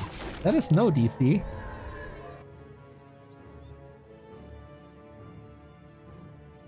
So 40 right now, running around the map, trying to snipe items. Doesn't want to fight at the moment, of course, because fighting bears with footies, generally not the best idea. Butzer Keltalas for the Demon Hunter is quite nice. Panda and Bears always roaming around, but 40 is not shy of spending money on town portals. He's eating good. He's eating creeps from Life's side of the map, then goes away, buys more time, and so far, Life is following a lot, but he's never acting. First Griffin Aviary now being made, but still heavy investment on tanks. 3 in production right now, with some tank upgrades as well. But the Knight of Heroes are getting stronger at the same time. Demon level 4, Panda level 3. We now have a Shredder as well for Life, finally. Definitely in addition to the economy that you really want. And Life fortifying. Mass Engines of War at the Expo in the main. Last time I saw him play against tanks, he never went for talents or the Mud Golem. I really hope he fixes that here for debuffs against the tanks. 40 is creeping, opening up new gold mines. Play it like a Night Elf would play it with mass expansions. I like that he's not this one-dimensional and going only tanks. That's a bit easy to read, but diversifying the army. So he has tanks to harass and knights, griffins to fight, and that seems very potent. Triple Hero now online. We finally have the Paladin joining. But I would say the Knight of Heroes are still stronger for the time being, especially when backed up by Roar and Rejuve. Those bears, of course, always great to have. But once the Blood Mage gets level 3, for the level 2 Siphon, that's when also the Mana War can swing around in favor of the human. Yeah, not sure how that works with the new Siphon mana cost. It should still be in favor of the Blonde Devil. But then there's anti-magic potions as well. I think people learned how to play against it. Just like Life is playing against the towers, all cancelled at the same time. Spell Shield on the Demon Hunter, by the way. Exquisite item. But here is 40's first tank attack. Oh yeah, I didn't even see that until now. Spell Shield is crazy good. Tank attack is in. Uproot was there right away. Of course, we have Nature's Blessing, so the Tree of Eternity, Tree of Life rather, is hard to bring down. And the human heroes all out of mana. The bears are fighting, the ancients are fighting. Looking like a good defense here by Life. Okay, but his tree had to uproot. He lost that one. Paladin up for grabs. Relative easy kill. The staff was on cooldown, unfortunately for him. So yeah, Life holds on. This caused a minute or two of mining time. Reveal on the left-hand side if there's another expansion somewhere, but that might just be built at the bottom left red spot where the Wisp is already parked. And Panda plus Bears take care of the tanks while Dryad makes sure that there's no towers bottom right. Life's multitasking here in this stressful situation. Really good. Yeah, great game by Life. Absolutely so far. Dryad trying to get a cancel against the tower. Oh, got it right at the end. But his base is under attack once again.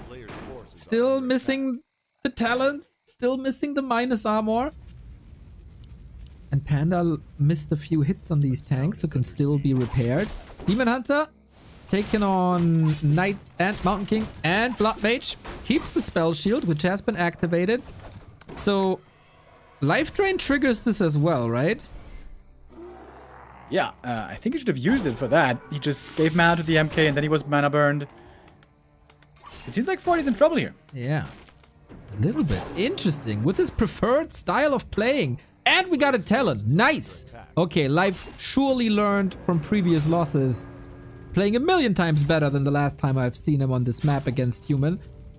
Talents should also be a solid answer to Griffins in the fight, right? Like, it's not just a one-trick pony. The town is under siege. Yeah, right now it seems like 40's army is just kind of weak, kind of hurt, low HP, but also partly healing up thanks to the staff. Demon Hunter with the mana burn again at 74, and of course protected by that spell shield. Man, that's a good spell shield right there. Dude. And Life is reacting almost perfectly to this so far. 15 minutes, very stressful, action-packed, 2-base, 2-base. Fortitude's production is really, really good, 78 food. But it's also a mix. Like, it's not a full fighting army. It's not a full base race army. It's a bit in between. And when something's in between, it's usually not that great. With high levels, though, this human hero can still get crazy, and he's going to need some more levels. Blood Mage 3, I think, the main priority here, which he's close to, but doesn't get yet. Upon finishing the camp, gets the Skirt Bone Chimes. That's damn nice for Knights, but I feel like the Bears will still be doing better. Yeah, we'll see. Knights usually there to soak up damage, I guess, not much more. We have the Mountain King close to 5. We got the Demon Hunter on level 5. The new Orb of Darkness that now summons level 2 skeletons. Still probably a sell. You don't really need that. What you need is more bases. 40 is working on that. Left-hand side, scouted immediately by a Wisp. Tether on the Demon Hunter, gets his mana burned, but that's it here. Too sturdy, can't be threatened. And yeah, Spell Shield is allowing so many plays. Less mana on the Panda now, but it's still only level 1 Siphon. He's damn close to the level up, but doesn't have it yet. The Dryad slow here also resulting in lots of damage on Knights, perhaps even heroes. We have double staff. We have triple staff by now. That's how human can be crazy cost efficient with the mass staff play in late game. Yeah, for some reason, Staff of Sanctuary with their blessing is healing tanks as well. I don't know how that works, guys. Maybe it's the tank driver that gets the blessing, whatever it is. During that fight in the middle, Fortitude sent tanks into Life's base, and for once he wasn't able to respond immediately. Shredder had to go there. Ancient of War had to walk a little bit, and that killed 2-3 Moonwells, I think. First big impact of tanks, but on the other side, Life is slapping down, not slapping down, is punching down another base with all the peasants. So 1 for 1. I think Life is doing this really well. Preventing the third base is crucial. If you can keep the human on 2 base only, then at some point he might be bleeding out, might be running out of gold. But of course, because of course, the human expansion was built earlier than the idols by quite a bit. Tanks again, hitting the Expo. Is that a TP coming in? Yes, it is. Panda now level 5. Huge damage from that Breath of Fire. Ooh, did he not portal everything? Demon Hunter comes in. That tree is under attack. Mass repair. These Griffins also amazing because, of course, if you uproot, it changes the armor type to heavy and then Griffins do extra damage. And that's the snipe for Fortitude. So well thought out. He might lose. Oh, no, he's not losing the Paladin for it. What a brilliant play by the Panzergeneral. Yeah, that was really well executed. Those Griffins, they are making the difference, enabling him to take out the expansion, but it will be rebuilt right away. Life did have a good amount of gold to work with, a little bank, but 40 is the one who's still clearly richer. That's right. Not even at 80, he also has 3 attack upgrades, 2 armor upgrades, super strong. Trying to establish a base again and again and again, being scouted, being shut down, but more tanks are again in position for the left-hand side to keep Life busy. Who, strolling around, finds a Shredder on the way to level 6. Oh, how to deal with the Demon Hunter here? With that spell shield, dude. This is an incredibly strong spell shield. Tanks in the main base, but this time not doing too much. Ancients of War and Fairy Fire and everything else. Dealing with them. Strong tanks, though, with 3-2 upgrades. Not to be forgotten. And we go to 100 food soon, I think. With 40 building more farms. That's 1300. Looking for the knockout punch. I hear the spell shield sound over and over. Ding, ding. Blood Mage in a bit of trouble now. Staff's not ready, but only in 2-3 there will be. Stormbolt used on a bear. Divine Shield as well. Next staff. Excellent execution by Fortitude again.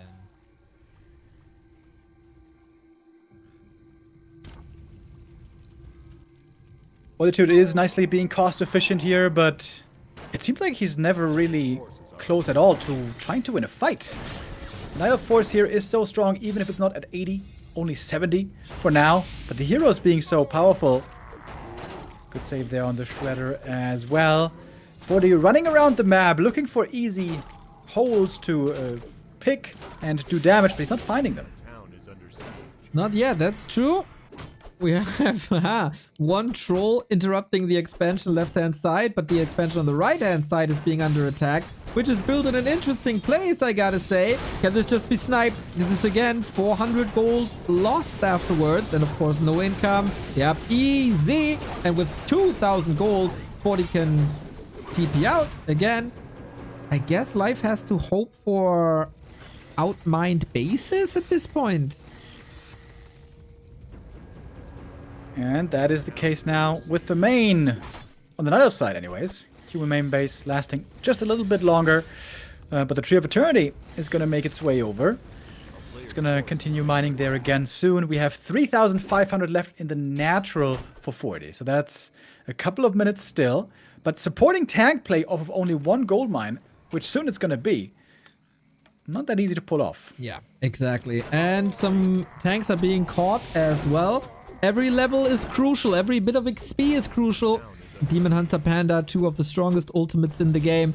But this is exactly the stage where you see how important Life throughout the past 20 minutes was in shutting down that third base over and over and over again. Otherwise, Fortitude would have that game in the bag. Commander here absolutely running the show with... Like, normally we say, hey, you know, in the late game it can be difficult to keep up with the mana, with the Blood Mage. You're going to get siphoned as well. But this Spell Shield is increasing his power by so much. It's actually crazy how one item here is really changing things. But still, we're not out of it yet. Still lots of gold on this human player. Exactly. If you're saying that this is not fun, toxic, I mean... Human is so OP on TM, etc. Life wanted this. This is Life's first pick. This is the map he wanted to play the most. So he's a kind of a masochist, I guess.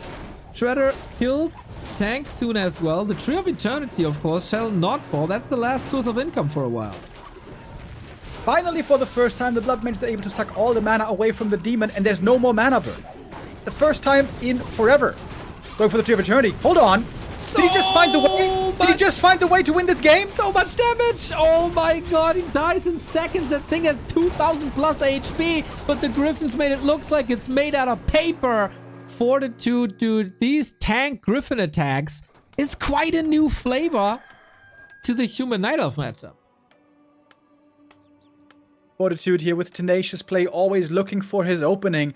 It felt like he was losing for a while. He was certainly losing every fight, but in the end, it's not just about army, it's about how much gold you have, and therefore he was always ahead. And what a tough game for Life as well, against such a masterful human player. He had to stay so vigilant all the time to make sure he has some sources of income left, but now they're gone. Income is gone. Also, the mana for the Demon Hunter is gone. There's no mana burn anymore. There's another base bottom right. If that's not scouted, Life might find a way. Blood Mage in a bit of trouble, but the Holy Light is at the ready. Always something to save here.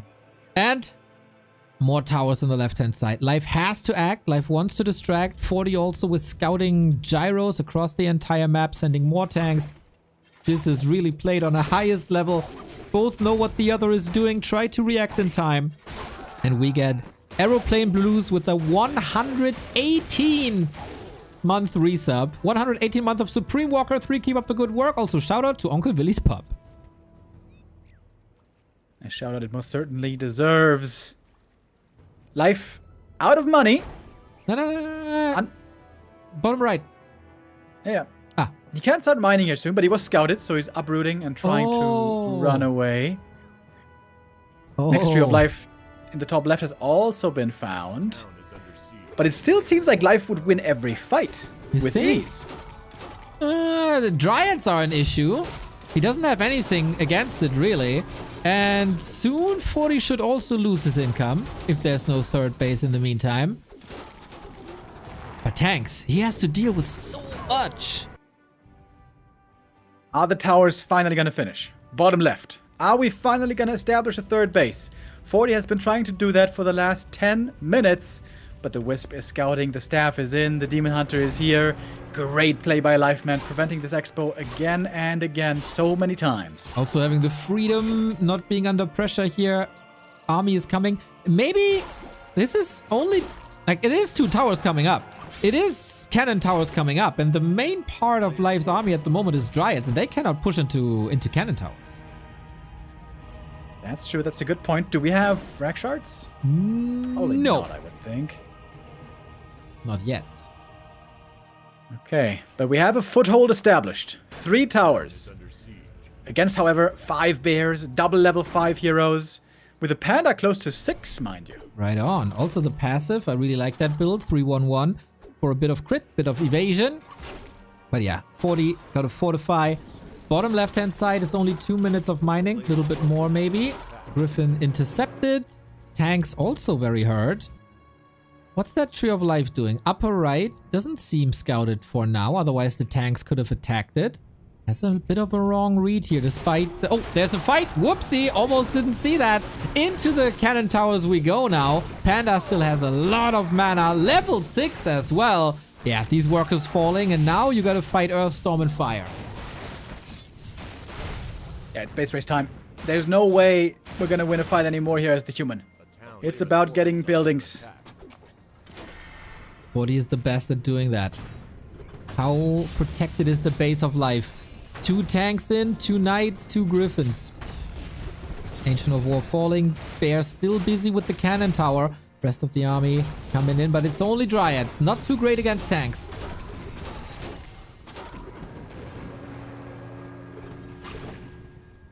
Staff play here, of course, being utilized fully. I wonder if the Gyro scouted the top right Night Elf expansion.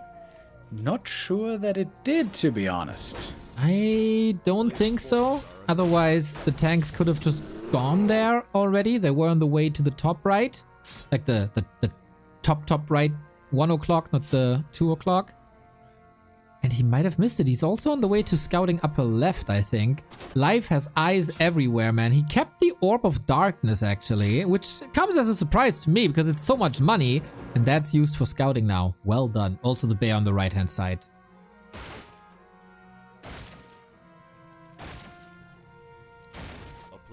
Demon Hunter again. These mana burns, dude. He has burned so much mana this game. So strong. Close to level 6 now, even. What's the way out? 40. It's not too many buildings on life side. But yeah, that upper right. Are tanks on the way? Tanks are on the way. Bear mauling away at towers. 4 more bears in proximity. The staff for the Demon Hunter is ready. Could give it to the panda to then deal with the tanks who's chasing the army currently. But what about the base? We evacuate the trees. Yeah, the main now too exposed. At least the Ancients trying to get away. 40, by the way, about to run out of income at the expansion. And then perhaps it's time for 100 supply tanks. More repair at the moment. Bears are here. These tanks won't do anything. And I wonder, is mass tanks the play? Up there, they're dying. This could be level 6, by the way. Demon Hunter getting very, very, very close. No mana, though, at the moment. Yeah. And there is Banish, but Banish only level 1. 4-second cooldown is big, with all these Dryads involved as well. Production for life gets cut, but his main upper right is safe, with a little bit of repair. 40 bottom left has outmined. There's nothing left anymore. How do you spend 1,300 gold? Tanks taking out the last production building. I guess that's still Ancient of War, but no Ancient of Lore anymore. Also taking out the main base. Lots of buildings going down. Life still broke, despite the expansion. At some point you gotta deal with them. We got 7 tanks all over the map. 40 trying to get another foothold bottom left. Demon Hunter says no, but we say yes to level 6 finally. The Panda on the right hand side, more and more and more Breath of Fire. He can spend all his mana and maybe even kill the 3 tanks here. But yeah, only, what is it, 4 buildings left for life. Interesting tactical game. Already has to take out 4 buildings. How is he going to do that? If he waits longer, it's going to become more buildings. It's just going to get harder from here, one would think. Isn't all in the idea? 7 tanks, waiting for 2 more. Expanding left-hand side once again. Paladin on the way to level 3. Demon Hunter didn't make it to 6, by the way. Chaos damage and splash damage would both be fantastic. Tanks waiting in the north. Gyro gives all information away. Maybe 40 just chilling for that left-hand side, but he's only building it with 1 peasant. This will take forever. A player's forces Oh, he's are making under more attack. peasants. This late into the game. He only had 2 left on the whole map. As he finally gets level 3 Paladin. And finally has those necessary levels. 5, 3, 3. Hard to make decisions now. So ideally you want to banish the demon, trigger the spell shield with it, and then Stormbolt Siphon. Yep, that seems to be the play. Anti-magic could prevent that, but he's not tier 3 anymore. Bears are hugging the tree. No surface area for tanks. A town is under siege. Life should be able to fight with double ult, though, if he wants to fight across the map. He's leaving the tanks, the bears at home against tanks, bringing dryads and heroes across. I don't think that's enough, man. That's 7 tanks. 8, Player's 9 tanks. forces are under attack. He sees them now. They're coming from the right-hand side. They're coming from the left-hand side. They're coming from everywhere. Needs a response ASAP, but he's kind of fighting this with Earth, Storm, and Fire. The Panda also had the TP, so he can't TP even if he wanted to. Oh, Siphon coming through. The mana being drained. Absolutely cannot ult, even if he gets the level up. Is that the right call? We have... Oh, Mountain King has all the staffs, all the town portals. Level 6 on the Demon Hunter now. In the meantime, the tree is under heavy attack. Ancient of War already falling. This doesn't look good for life at all. Tree down. 3 Moonwells left only in the fight. There's nothing left to do for life. 40 is just holding on. He got a base there as well. And this is the... Not the end? Oh, that's There's a another building somewhere. Yeah, here. Ancient of War Right around in- the corner. We have double cannon tower up here now as well. Oh my. Mana for the Knight of Heroes pretty much gone. Oh, Mountain King in trouble city. Has a staff on the pally. Will he use it in time or is he too busy? Town portal to his own base waiting for the moment. So far, 40 didn't see the right-hand side yet. A Breath of Fire would be the dream. Demon! Oh, Mountain King dead. What about the demon, though? What about the demon, though? He can't staff him because there is no town to staff to, is there? Or did he just not use it? Oh my god, crazy scenes on Twisted. Life is down. He cornered the tanks. Yeah, they're all surrounded. What? No Panda way. level 8, let's go. No way. Oh. But Life, shouldn't you have won this game? I mean, like, why didn't he defend at home? 40. Why didn't 40 win this game? Why? He didn't see the Moonwell right-hand side with the gyro right next to it. Or the ancient, that is. I think 40's going to win now, isn't he? There's no way to get the demon back. He's supply blocked. Giga. Giga. And there's still 2 gyros. There is still income for 40. He can get everything back. Panda out of mana. Finally has reliable Siphon. MK in the center, ready to fight the Dryad. Life. Life, that should have been your game, man. 40 still in control, always was. Ancient is trying to hide, I guess. He could sell some stuff and build another tree. Oh, this rejuve everywhere, but rejuve doesn't give you mana. And yeah, Demon This Hunter. Blood Mage has been struggling to be relevant this entire game against the spell shield. It was so damn difficult. But he found the kill, he found the expo destruction across the map. Life thought he could trust in his bears to keep the homeland safe, but that was false. And then he couldn't staff because there was no building finished.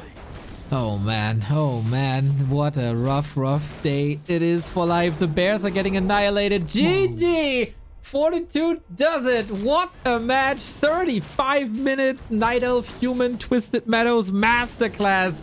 You ain't beaten the General at his own game. But he should have, dude. He should have beaten him. Couldn't he have also just... There's so many things he could have done.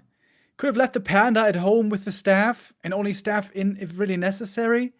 Couldn't he have just, with the Demon Hunter and Bears and Dryads alone, pushed the expansion? Panda staying back?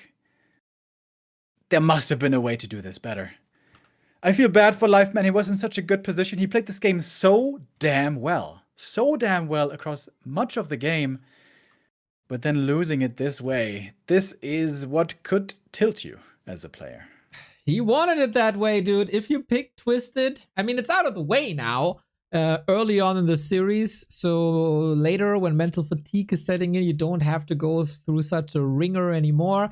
But yeah, 40 just doesn't make any mistakes. He know what to send where, and was at some point overwhelming Life a little bit, who couldn't follow up anymore. To me, key moment, that snipe on the upper right-hand side with the Griffins above the tree line. Life didn't expect that at all, was uprooting so much extra damage then. And that happened the second time as well. And that was the key. At that point, you don't have the budget anymore to spread your trees across the map, which could have changed the outcome of the game many times. But yeah, that snipe was insane. Ooh, what a game. Not going for the Warden here, as I think Fortitude would have predicted. The Demon Hunter did work out as a counter really well for most of the game, but Fortitude, what a phenomenal play also by him. He really was against the ropes for much of that series, for much of that map rather, and was having a very tough time, not really finding the openings he was looking for, but always running around with the tanks, scouting with the gyros, with the knights, and then, as you correctly point out, that tree snipe, so critical. It didn't just get it once, but twice, and even 3 times in the end. Life, he just slipped up a handful of times, and that's enough at the moment to lose against the monster that is 40 right now. He is such a beast, man. And it's similar to like a year and a half ago when he was determined to conquer the matchup versus Undead and defeat Happy. Just show match, one after the next. Then, after he accomplished that, he did the same against the Orcs, with Focus being on the receiving end of that many times, until he was able to beat LYN finally, and then Peli Rifle appeared anyway. And now, he was struggling versus Night Elves, losing maps, 2 Yens in the Dolphin Cup, etc. But yeah, he's playing show matches at the moment basically every day against various Night Elves out there. And if he masters this matchup as well, it's getting really scary. Yeah, in this tournament, right now, it seems like the favorite to look out for is not Happy, but it is 40. You mentioned it before already. He is the big bout machine. He is the guy who is normally locking in those big championships. In fact, the last 4 Tier 1 tournaments spread across this year and last year. The last 4 all went to Fortitude. Before that, Happy and him traded back and forth, but the last 4 of them all went to the Chinese powerhouse. It's really incredible how he can just flip the switch. I mean, it's probably more than flipping the switch, right? He mentioned, where was it? Was it at Rara? Was it at Dubai? That he basically has to discuss with his wife, like, when is it time to fully grind Warcraft? Then she takes care of the kids, and then once the tournament is over, he goes on daddy duty for a couple of weeks, month, whatever, so they even it out. Seems like these two tournaments back to back, daddy duties are put to the side, and Warcraft duty is here, preventing the honor of the human alliance. Where during the patch cycle, he was also pretty vocal. Like, he said, you can do whatever you want, you can nerf whatever you want. I'm gonna be here. I'm gonna find ways. Just nerf it even more. That is gangster, bro. He's the boss, dude. Let's go 40. The kids would say he got aura. I still don't know exactly what that means, but sure. I think that's the new definition of like swag. Ah, okay. I'm gonna trust you. Gen Z Neo is what they call you. You know, I'm looking at a lot of YouTube shorts that explain this to me. I try to follow. But Sharky is 16 years old, and he says, yeah. All right, cool. We should follow onto the third map as well, because we're getting it ready with springtime. All right. LYN is waiting in the winner bracket final. Fortitude is 2 maps away from that. And what will we have now? Any changes here on springtime? Any surprises, maybe? Let's dive in. Best player in the world up against the, in this tournament, best Night Elf, even though could still be Kaho. But yeah, what's safe to say is the Chinese Night Elves are reigning in this matchup right now. Fortitude, by the way, with a bit of an unusual opening, he went for a militia scout, trying to get an Ancient of War cancel at the green camp. Didn't succeed. Ancient of War was saved, which is good news for the Night Elf. And so the peasant made one little scout farm in the Night Elf main base. Always kind of annoying and bothersome for the elf, because you can't really do anything about the farm. You could destroy it if you wanted to, but that takes way too long, so that's some free scouting until there's a shop, I guess. Some would say hashtag fix farms. But yeah, good movement. From that, you can adjust your own play. Gets an Archmage, of course, there's Fortitude on this map. We don't really see Mountain King openers like on Northern Isles sometimes. Gets a Claw, so that was rewarded. We're contesting the middle because Mammoth Camp plus this little green camp is exactly level 2, and that's what everybody wants. What does 40 want? Are we gonna play push with towers? Are we gonna expand? We do have 4 farms. Normally that's the pointer that it is gonna be an expansion. Wait a minute. He's not playing Center Expo, is he? No way. That'd be so ballsy. I can't really see that. It almost seems disrespectful. I mean, Happy did it yesterday, where he's like, okay, you do such things in this major tournament, let me show you how it's done. But humans don't do this. I think it's kind of a double whammy if you get that camp. You get level 2 and you prevent level 2 on the other side. And he had lumber already, so he used it, and he can creep without militia now, maybe? Okay, here come the next round. Next round now coming from the main base. Takes a lot of militia time, but I guess his lumber is still looking decent. Right on. Life, unlike many other Night Elves, not expanding himself. Jens has kind of implemented that early on Night Elf expansion. Lots of people were following, but doesn't seem to be the case here. So rather push heavy with an investment into a Berserker and not a Shadow Priest, Ice Troll Priest. Lost plus 8 as well, so all of a sudden we have lots of damage being added into the Night Elf army. When tier 2 finishes, a Naga pickup could provide quite the big power spike, I want to say, for our elf player. Demon Hunter, though, already kind of hurt. Oh, the timing. But the timing. He's perfectly in time here for the cancel. Right on. No immolation, still big damage. That's also a worker. The footmen were around the corner. Archmage was a bit busy shopping due to Live's movement. He couldn't see him, though. He went towards the back of the shop. And there, 40 missed him. Sweet little surgical strike. This expo is hella late, dude. This is crazy late. We normally call it a fast expansion. I don't think this qualifies. There's about to be a Naga joining. The demon coming in from one side, the archers from the other. That looks like another cancel. I love it. Love it. TP out now with Shadow Meld to not donate too much XP towards the Archmage, so he's not level 3. Really, really well done. The Naga is added, can now creep. And it's such... It seems like a new strength of life that he's not distressed by this 0-2, by this long match of Twisted. It's easy to fall apart. His opponent is halfway done. He not hard counted, but he beat you on your losers map. Could be the start of a downward spiral, but no, life just striking back as fierce as ever. Here comes the next push. Demon Hunter back to full HP. Archmage did finally get level 3, much needed here for this defense, but it's only a handful of footies. Seems like it's easy to out-micro these. I guess, with the Naga, for sure. Very interesting also that we haven't seen any remote wisps by life. This is something that a Kaho or basically any other Night Elf would do.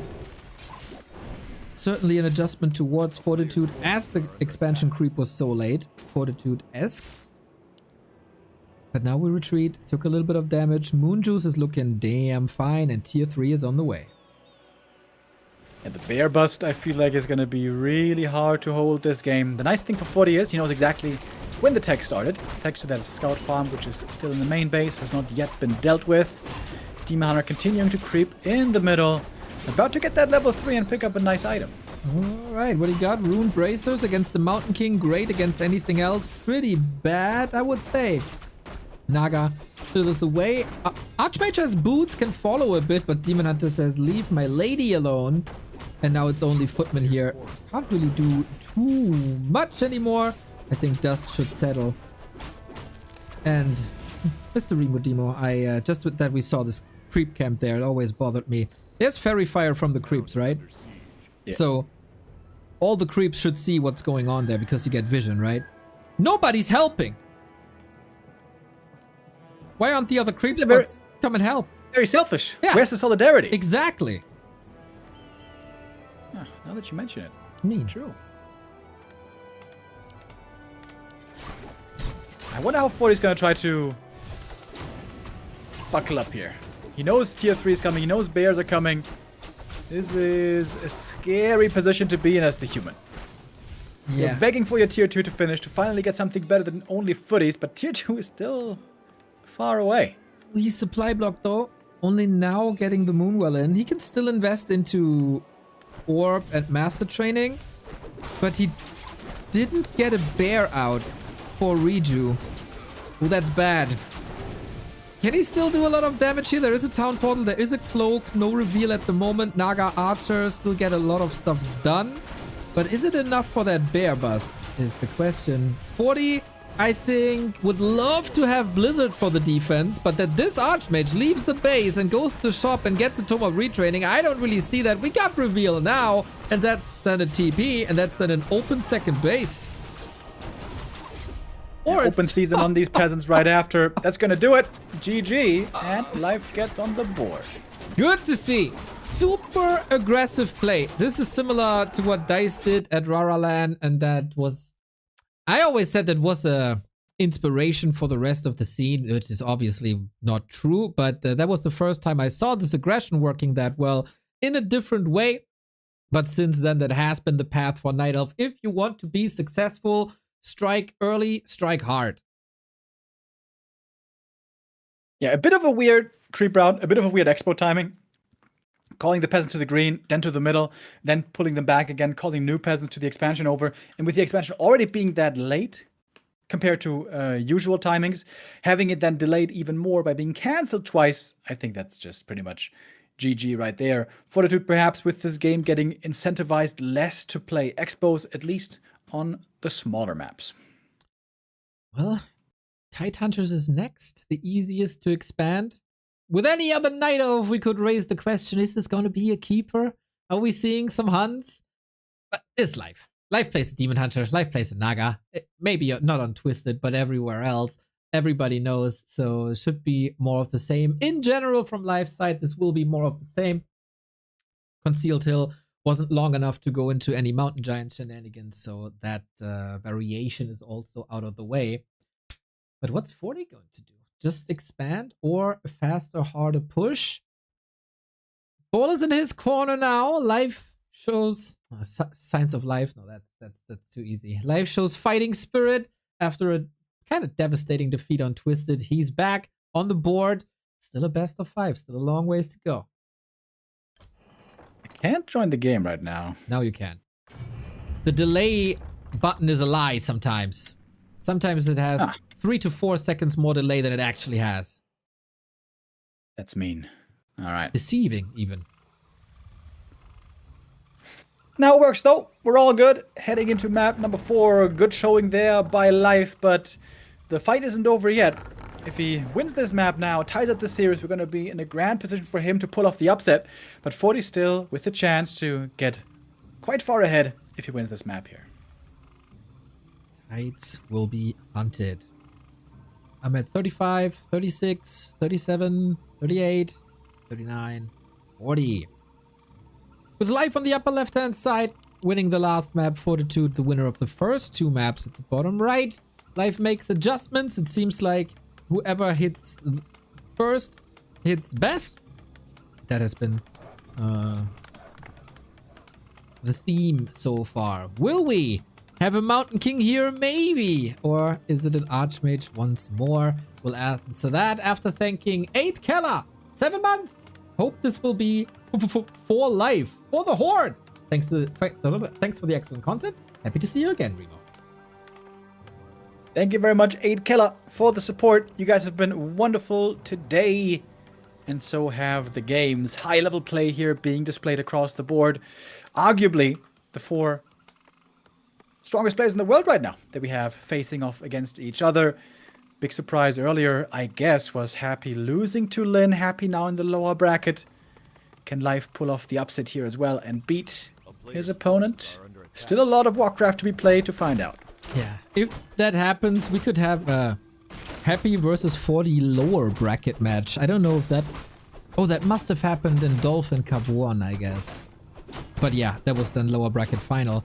Reminder to the last Don't Force Me Cup, where 40 was eliminated in the group in the first round of playoffs and then conquered the tournament from the first round of the lower bracket through the entire end and won the championship. So just because Happy is in the lower bracket doesn't mean that it's impossible. We all know winner bracket is for bitches.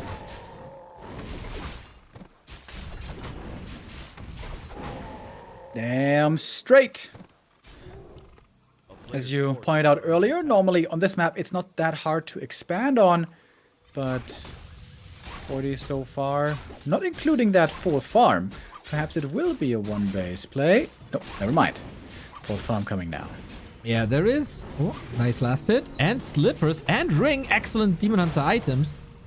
There's been a few days where 3 farm expo was a thing.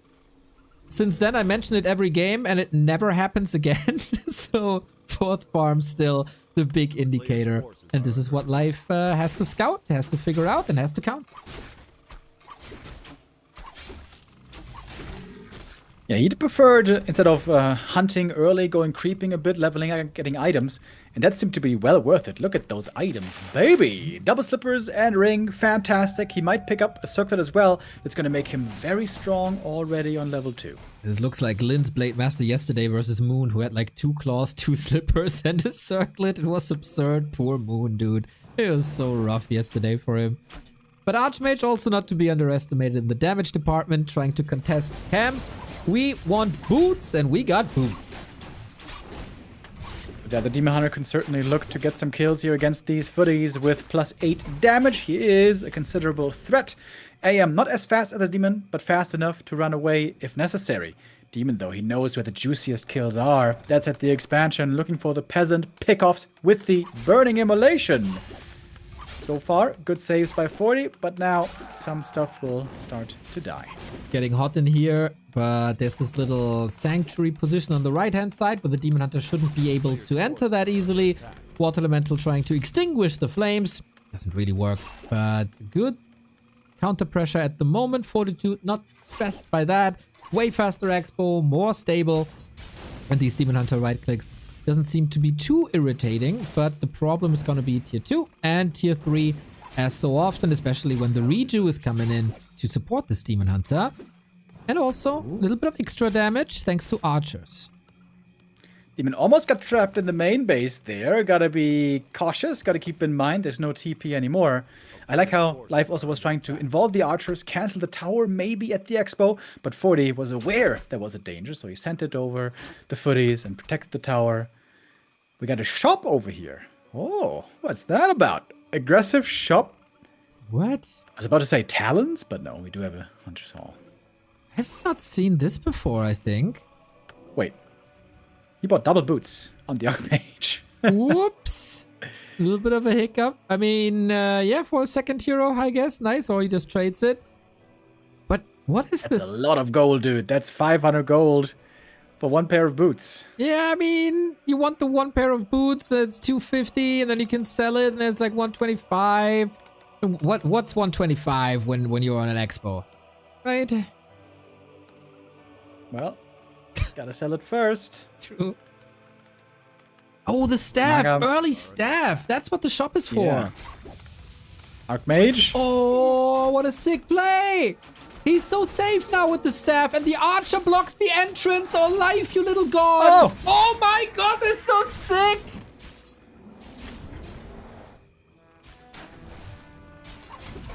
Well, is that GG already? I guess We are so. not sure. He's burning everything to a crisp, and all that damage is in vain because the demon won't die. Holy shit, life! A town is under siege. And he's just back. Back from the tavern. Back from the Moonwells. Archmage back from the tavern. Trying to wall off the main base now, finally, with the farm. It's gonna cost more peasants, though. And again, this is a pain for the human. And he's still not attacking, right? So this is all lumber. And it costs so much. Archmage, Scroll of Regen. Finally, archers can still attack the workers, which will then have to be rebuilt. 40 is getting outplayed here big time. Ancient Protector. You mentioned the aggro play earlier. This is as aggro as it gets right here. There's just no units to fight back. We have a couple of footies, but they're all too low HP to fight. This shop just was way too late. Shop too late, AM too hurt. 40 a little sloppy here on this fourth map. Archmage is back, running straight into the ice tower. Immolation activated. Yeah, you gotta do something about this AP, but also about the demon, and also about the Naga. And this might be too much to handle with life going to tier 3. Yeah, absolutely devastating damage here being inflicted. Demon Hunter close to the level up. Only a matter of time now. Picking off targets here one by one easily. Another frost arrow, but the double boots, man, they're paying off. Even though they don't stack, of course. Level 3 from the water elemental. More immolation, more damage. And yeah, this is not even all in. This is so strong. Oh, staff into the main, onto the wisp. Trying to wall off again with the farm, with the tower. Oh my god. If this one peasant falls next to the demon hunter, I don't think he has enough repair anymore. There we go. Down it goes. Exactly. One arcane. Okay. Nice. But gone. Can't even cancel anymore. Immolation rages through. Fork lightning as well. Absolute massacre. There was even one archer at the expansion canceling some healing on the human army. Absolutely insane game by Life. Playing so well here. And now we're going to have Dryads for Dispel soon as well. And crowd control. Double slow. Demon hunter still standing there. Nobody can touch him. He builds an Ancient Protector in the base because he doesn't give a damn anymore. He can do whatever he wants. Demon hunter might be in need of saving soon, but Dryads, archers following that Archmage. Can't run away from there. Demon hunter is not even threatened really. GG! Life just turned the series around in what? 20 minutes! Yeah, what a change of pace indeed. I was worried that the Twisted Meadows game was going to deflate his motivation, but it seemed to be doing the opposite. He comes back with a vengeance, 2 super strong maps showing 40 what he's made of, and is once again showing us that he's better than the 13th rank in the ELO standings would suggest. We were right after all. He is the chosen one. Destined to bring glory back to the Night Elf. But can he keep it up? Fortitude is never stressed. If he's down a map or 2 in a series, he can always bring it back. And now the score is tied. A vintage Remo Demo thing would be we're down to a best of 3.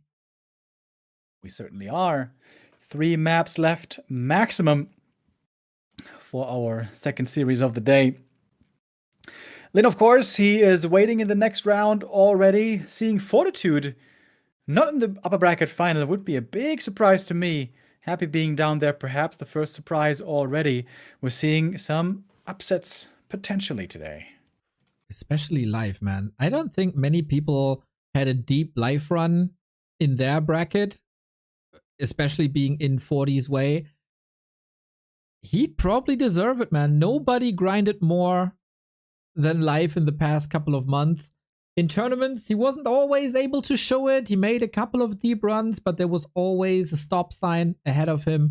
And now also with these intricate plays, man, with this shop, with the aggression, with the AP, with the Demon Hunter going into the base, the Archer invisible block so he couldn't evacuate.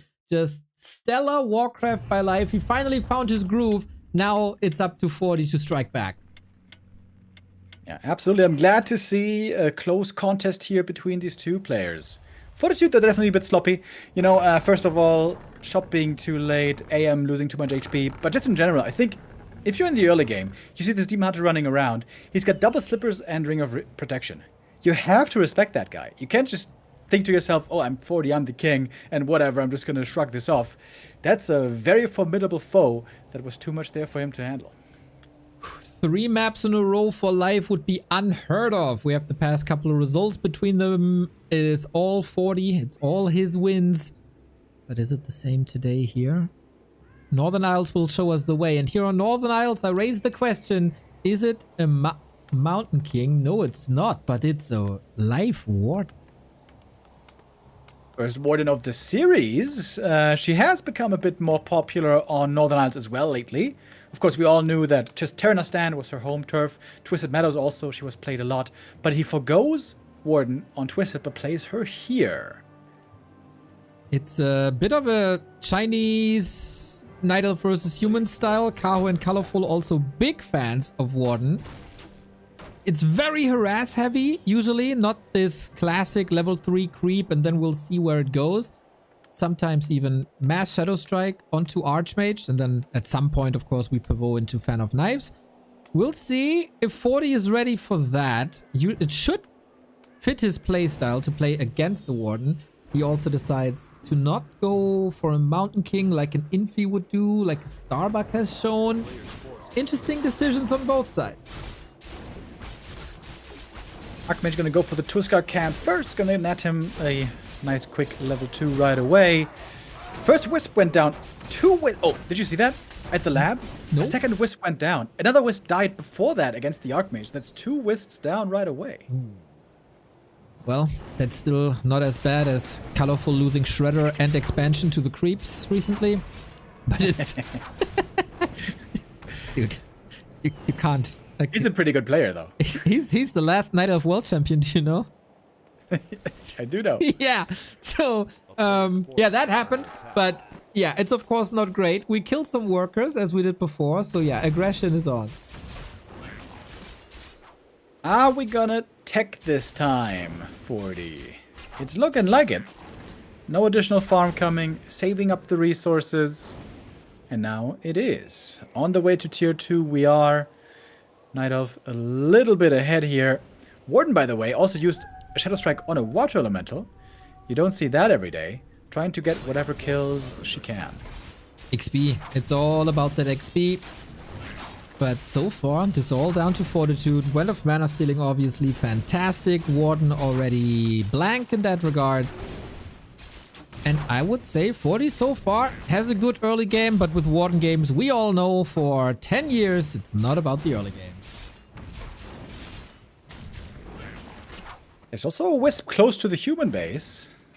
Is there consideration for staff play, maybe? Doesn't make sense, though, before level 3. Before level 3. Hero just not good enough for that. Yeah, the Warden's creeping here hasn't looked too insane just yet. Right now it's time for defense, I guess. Wisp is scouting militia calls. Not sure if he wanted to go for the green or Expo. For Expo, I think he needs a bit more. Would be my guess. But yeah, Warden Not interested in going home. Nobody waiting for her there. Leaves the archer alone. And no staff, no boots. This will take some time.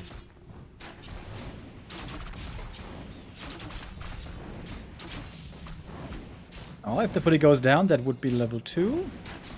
But it doesn't have it yet. This is looking quite reminiscent right now of the Concealed Hill game. There was a Demon Hunter, but there was also a hero stuck on level 1 for a long time. Oh, we're sniping the Hunter's Hall. This cannot be allowed. It is cancelled though. The way to Lores is ruined. Life's game in shambles pretty much. All on the shoulders of a level 1 Warden. Good old footy Archmage push. This is what Forty oftentimes seems to be the most successful with. He's about to level up as well, by the way. The militia have been called again. The green camp is being taken out. Just a few more seconds. In fact, there it is. We got the level 3. The Warden is trying to fight back with her level 1. Ridiculous. I mean, Shadow Strike, yeah, but if you can't follow that up, oh man, that's rough. Life rebuilt the Hunter's Hall right-hand side, so soon he might be able to build Lores. Hunter's Hall is a requirement for that building. 40 also good footman focus. It's always lots of damage. Warden still level 1.9. In the back of the base, also Footy's trying to take out more wisps. Nice save there, though. He did get one more wisp before that, so I think that was at least 4 wisps going down this game. As the Warden will find the perpetrator, take out that pesky Footy in the back, and at last gets level 2. Naga for life. Alchemist for Fortitude. Heal spray, of course, a wonderful weapon against fan of knives. And usually a breath of fire, but we ain't seeing that. It's gonna be slow and fork lightning. With that, the alchemist maybe not that great, but you know, typically an alchemist is always great. Moon juice, dude. The moon juice ain't looking good, and it's not gonna get much better because daytime is soon upon us. AM with the first water elemental already summoned. He's got the dust as well. The star senses are tingling again for 40. He can smell victory. And with that, match points, winner bracket final points. Stemming against the defeat with the Naga and with Hero Focus. It's again a double slow, even in the absence of Dryads. But man, this lore is not allowed. Cancel culture in the Night Elf base, courtesy of Fortitude. And he wears that name for a reason, man. Not stressed at all by 2 games in a row. Just adjust a couple of things. Go from 2 base to 1 base. And this Warden is no threat at all. Yeah, so far rather neutered indeed, this Warden. The good thing is, Warden is a good comeback hero. If you can stay alive for a long, long time, if you can level her up over a long course of the game, she can still carry you. She can still be the hero. She can still be the grand diva on the stage, but at the moment, we're far away from it. We have defend up for 40 at the beginning of tier 2. Had some shots in. Warden super conservative with the mana due to the Moonwells being low, but Warden needs healing. Naga needs healing. And 40 is just muscling up a rifle push, similar to Concealed as he said. Yeah, this is the Night Elf nightmare, dude. You had a difficult early game, you lost Wisp, didn't get much experience, got your buildings cancelled, and now it's daytime for what seems like an eternity, and you're half HP on your heroes. Yeah, that's not optimal, is it? That's when you say, where's the the Moonstone buff? Where's it? We need the Moonstone buff! Yeah, as if they can't complain about anything that happened in this patch this time. Here's the push. Archmage, Alchemist, Priest, Rifle, Militia, no APs. Life tried to go straight to Bears, and that works. Is at tier 3 now as well. But yeah, redo is necessary. Nice little deny there as well, keeping the heroes further away from the level up. Oh my god, this Warden is just trying to fight with sticks and stones. It seems like life has almost nothing. Where are these damn bears? First one is... Oh, it's not even in production, is it? He went for the Master Trade. Oh, first one is there. Alright. Second one from the right-hand side as well. Orb of Venom up. This is quite a power spike for life now. Priest healing though, also quite nice. We have 3 of them already. Getting to work to heal the heroes, also healing up the riflemen. And when the damage on the other side is so low, it's so easy to out-heal the damage with the priests. Of course, the bears can also heal with Rejuve, but they run out of mana fast. Yeah, this might have been a power spike, but 40 brought the sledgehammer. So much sustain. Engine of War down. That was the last buffer unit we had. When is it? Oh my god, nighttime is so far away. That's so bad. At least we got Master Bears now. Alchemist can't really be threatened. He got too much HP. We still see Moonwells falling now. So this is all you got in this defense. Or you got nothing. And Fortitude claims match points in this winner bracket semifinal. All right, life after a 2-point comeback gets knocked down a peg once again with Fortitude once more finding his footing and playing a really strong one base. This seems to be Life's weakness at the moment, right? He's good in the late game, he's good in the expo game, he's great when he has everything he needs, but to play clean early when he's getting pressured and not make those mistakes and fall behind, that seems to be difficult for him right now. Yeah, and that's interesting because the early game belonged to Night Elves for the past couple of weeks since the Wisp change, really. 40 finds a way. This, of course, started with 2 Wisps falling that couldn't detonate. And usually they always do, but humans are getting better at countering these Wisp plays. That's the development of, I would say, the past 5 days or so. So if you don't get the free XP from the Water Elementals, your creep routes are a bit ruined. And a Warden level 1, I mean, you just saw it. It's always been the question, why not more Warden? Warden at some point needs to scale, and she wasn't able to do so. 40 finds the perfect answer to the plays of life. And how back and forth this series is, man. It's really interesting. So hopefully for our next map, Life is going to be able to get the W there and bring us to a 7th map decider. That would be the hype kind of outcome we would be hoping for. And that map seems to be your least favorite with Turtle Rock. It is. So what do you do on Turtle Rock? I mean, a Demon Hunter can be very strong. So can a Rifle Push. Humans didn't play Turtle Rock because you can't really expand there. But if you want to play one-base Rifle Push anyway, who gives? I don't know. It seems like it's down to execution at this point, and the game starts. Off we go. Turtle Rock, last chance for Life if he falls here. He falls to the lower bracket, where he's up against the winner of Moon and Kaho. So 2 Night Elves will be eliminated at that part of the bracket. And it's not easy. Mirror matches can always be in any direction. A little bit back and forth. For our entertainment, we should just hope that it's not a Kaho Life Night Elf mirror, because that's bears and nobody likes bear mirrors. So, first and foremost though, can Life force game 7? Or will we have a Fortitude versus LYN winner bracket final? 40 versus LYN, also an epic encounter. And perhaps finally LYN's time and ability to beat the Pally Rifles. One must wonder, how much are the humans playing Pally Rifles still these days, by the way? Kind of 50-50, Yes. very map dependent. Okay, interesting. Yeah. So, I guess it also depends a little bit against whom you're playing. 40 against Starbuck played it twice in a best of 3. Autumn Leaves and Northern Isles kind of designed for that. Focus was exposed also to 2-time Pally Rifle. Autumn Leaves in Springtime. Concealed was a Mountain King first map. That was interesting. But yeah, round about 50%.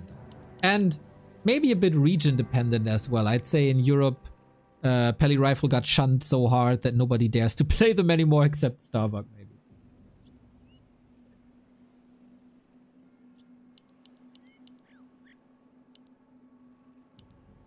I forgot what I wanted to say. Yeah, right. On the previous patch, when Pally Rifles was looking insane, we also used to see it against Night Elf a fair amount, but those days certainly seem to be over. What we used to see on Turtle Rock, though, a lot, and would still make sense to go for, is one base play and Rifle Push. If there ever was a map for humans to not expand on, it would be this one. It is damn hard, it is damn risky, and 40 has been doing pretty well with his one base, so why not once more? Right on. We go back to the Demon Hunter. That Warden experiment was just that, an experiment. Not played on Twisted, not played here. It's also very hard to creep. We get an Archer creep pull. That seems very cool. So the Ancient of War can actually help with the Wisp block. Nice creep manip. Oh, he's rooting now for more archers. But still, taking very little damage here. 40 might be doing the same thing in the north. Of course, going Archmage and a 2-farm fast tech. Wow.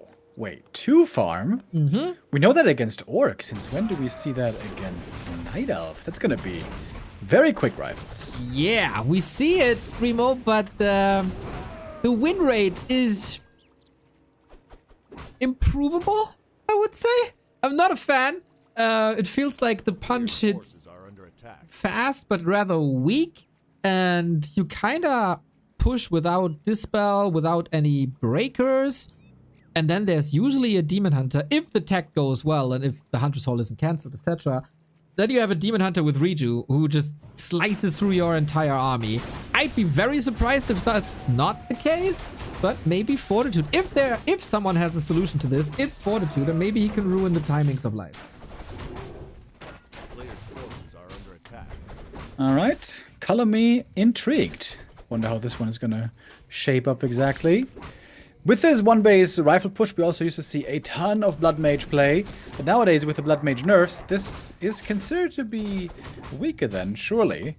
There was a time, maybe half a year ago or so, where, in the games I casted at least, the win rate of rifle push with Blood Mage was insane on this map. Like 90%. Yeah. That didn't really change until the end of the patch. It was disgusting. Fun sometimes, but we had the War 3 Champions finals of Jens versus Hawk. That is basically the perfect example of what you just mentioned. I would say Blood Mage could be played, should be benched. Maybe a Naga would be. Team Hunter was creeping up a bit more here, trying to stack up some items, and he got the double ring. Not as insane anymore as in the past, but still pretty good. Now running around with plus 6.3 armor. That's right. Creeping a little bit more. Wait, did I? Oh, I forgot to fast forward. I thought, why are you talking double ring, huh? I'm a bit behind, but I'm catching up. Chat, this happens this happens to me. People are aware. So we do get the Blood Mage still. Now we're synced. Those 2 rings of protection and rejuve and the Naga to protect them. This looks very promising for life, I'd say. A good item here would go a long way. Big invuln, big heal potion, always phenomenal on the Demon Hunter. Gonna be granted a bit of solo experience. That should be enough for a nice quick level 3. Alrighty. Tier 3 has started as well. Once Life sees that there is a Blood Mage, she might need a couple of Dryads, unlike a Bear Rush with Archers. Want to dispel then a little bit more. But yeah, if Fortitude's plan was to charge up and then push, it stopped because Light finds a nice little creep. Goes to the main base. There could be militia joining, and they will be coming right away. Damage output still rather low on both sides. Little mana burn there against the priest. That seems mean. Like, out of all the targets you want to annoy, like, priests, they don't even want to fight, bro. They just want to heal people. Yeah, for them to fight so they don't get their hands dirty. Listen, that's out of their hands, okay? That's just... You think? Yeah, that's their problem. They are healing murderers, you know? They are supporting the Great What War. about nurses at the hospital? Do you think they should only, like, heal people that are 100% good and never do anything wrong? That's a very philosophical question, Mr. Remo Demo. We have a fight with an Archmage in trouble because, oh my god, he needs a slow on the Ogre Warrior because that thing was chasing with Bloodlust. And yeah, it's the Demon Hunter slicing and dicing. And it's harder now for the priest to heal, by the way, because he was mana burned earlier. He's running out of mana in between the heal casts. Oh, scary situation right there. Both heroes bruised. Ooh. We have quite an insane inventory. Shop seems to be empty at the moment. But yeah, every passing second is good for life. His tier 3 is finished. The bears are coming. Reju is done. We're getting an orb. We're getting a staff, hopefully. And then what is 40 supposed to do without priest upgrade, without a breaker, without much army even? Well, he's picking up the heal scroll. That is certainly an item he is going to need if he's going to go for the big push. It always seemed like this push gets the scariest and this human army the most formidable when the Blood Mage gets that level 3. But how long is that going to take? Yeah, a long time. I don't think he pushes with that. Even level 2 isn't that powerful anymore. Because Banish has a 4-second cooldown. And that makes it so you can dispel against it once you get the Dryads down the road. Ancient of War is also in position. This choke is interesting in front of Life's base. But yeah, he is creeping up a storm for Fork Lightning. And as I mentioned throughout the game, high-level Fork Lightning eviscerates rifles. Talisman of Evasion found a second time for the demon. He's going to sell that again.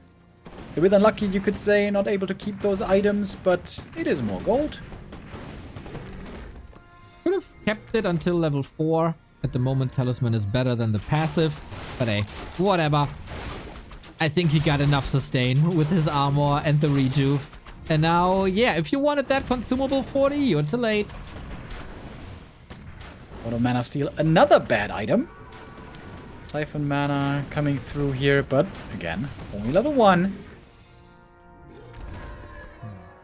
Fortitude delayed the push by a lot.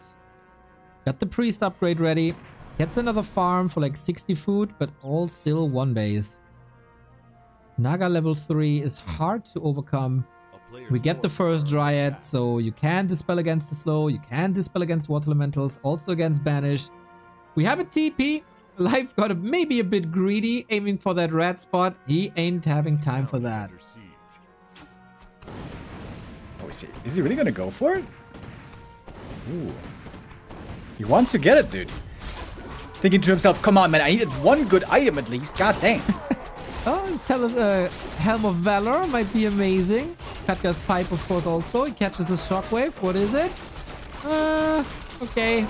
Bit of strength, bit of intelligence. Solid for the Naga, I guess. But he gets level 3. I think that's more important than the item. And level 4. Taking a long time to TP. What are you waiting for, brother? Okay, finally, here's the TP. It's gonna be 1 Moonwell possibly down already. Okay, stuck at 50 then. And Banish and Siphon. Demon Hunter has no immolation, so it's not the end of the world. Breaks through with an immo potion, but the Demon Hunter, like a headless chicken, is blocked by these bears. Can't really put in the damage. The militia are blocking the way quite nicely. 40 retreating, trying to set up the slow trap. Demon Hunter out of mana already. Oh, nice detonate. Dispels the banish there right away. That's pretty cool. As you mentioned, there's a cooldown on it nowadays. Blood Mage also starting to run out of mana. They're very close to that level up. Siphon Mana coming in. There's the level up. Level 3 now for Blood Mage and Naga. Demon Hunter, though, again, able to put out the damage with the right clicks with the orb. Not getting banished at the moment. Life seems to hold on pretty well so far. Fork Lightning also was disgusting. Rifles very, very, very hurt. Ritu on the Dryad moves them back excellently. Stays in range for dispels though, which he needs. Blood Mage Invo Potion, couple of kills maybe possible for Fortitude, but Life stemming against the defeat, and the HP bar of priests, Sorks, and rifles getting lower and lower. So many units close to dying, what they wouldn't do for a heal scroll right now. A bear right there also goes down, not going to be able to get away. Supply lead slightly on the human, but Life holds. And now we have a long nighttime. Yeah, we have a little bit of lumber problems though. Life detonated so much that he only had 4 wisps on lumber for quite some time. And you know, the lumber harvesting is a strong upgrade from the previous patch, but 4 lumber workers seems a bit extreme.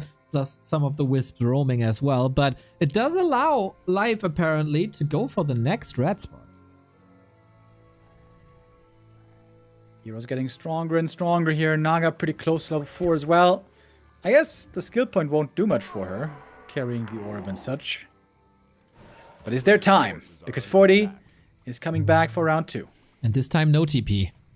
We might be doing a lot of damage here. Any aura, much appreciated by Life sees. Okay, I can't expose my base like that. I have to respect this human army. Demon Hunter back with the staff. Goes for the burn. No Siphon mana ready at the moment. Ooh, Sorcerer's Invisibility upgrade. Lovely. Still takes some time. Dryad's a bit exposed. Bear's not in the perfect position. Also lots of slow. 40 might have a chance here. Siphon now coming through. The Naga is dry, but the Demon Hunter is not getting banished at the moment. Gonna have a mana burn soon again as well. Sorcerers in the back, trying to slow as much as they can. Heal Scroll committed. That was the only one. Bear's in trouble. Invo Potion on the right-hand side. Blood Mage, who was standing far, far forward, might need some attention from those priests. Staffed by life. Good fight execution for now. He just needs kills. Invo and the Blood Mage gonna run out in a moment. Then perhaps he's gonna be vulnerable. But where are the bears gone? Yep. Bears almost all disappeared. The banish has once again worked out well against the Blood Mage. There's Moon Juice back at home. Lots of it to heal from. Oh, there's also not too much to spell anymore. The Dryads are running out. The Demon Hunter is supposed to be the carry and the vanguard, but he can't really lay in the damage. Invo Potion now, one more bear, and that's about it. Then Life invested a lot into Moonwells to have that stability and to boost up, and now he's getting killed.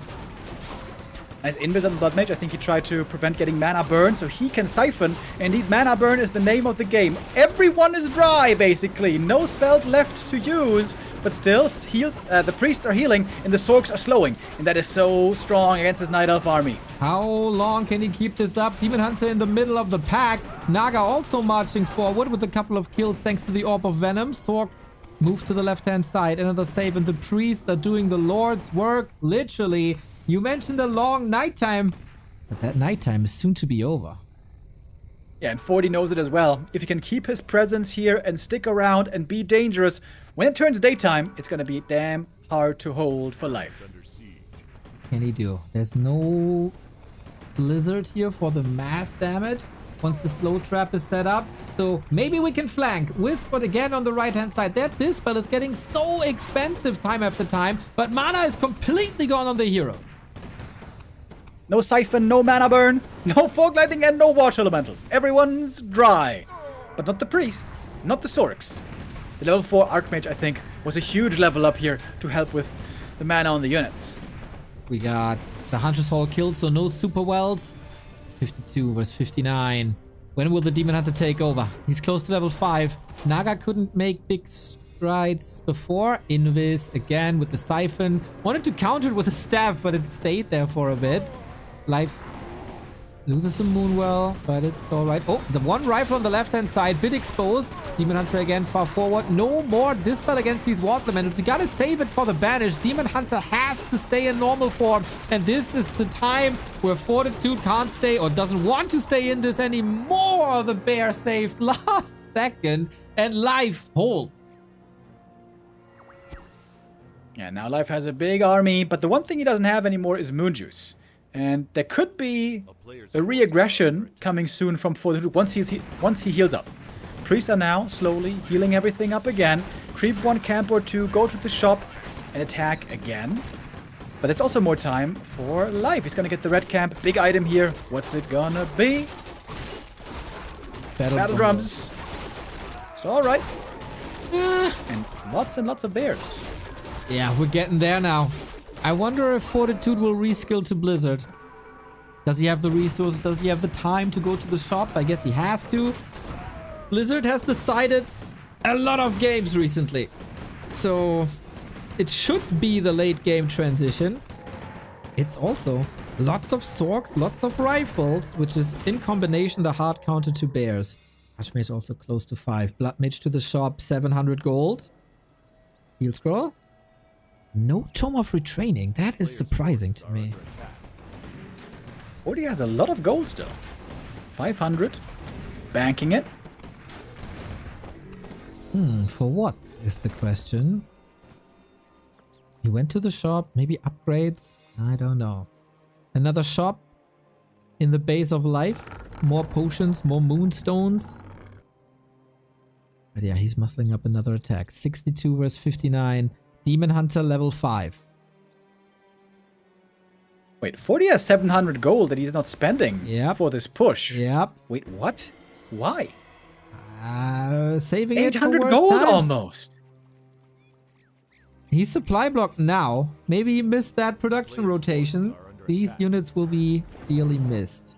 Life, again, has no TP. Has to backstab a little bit.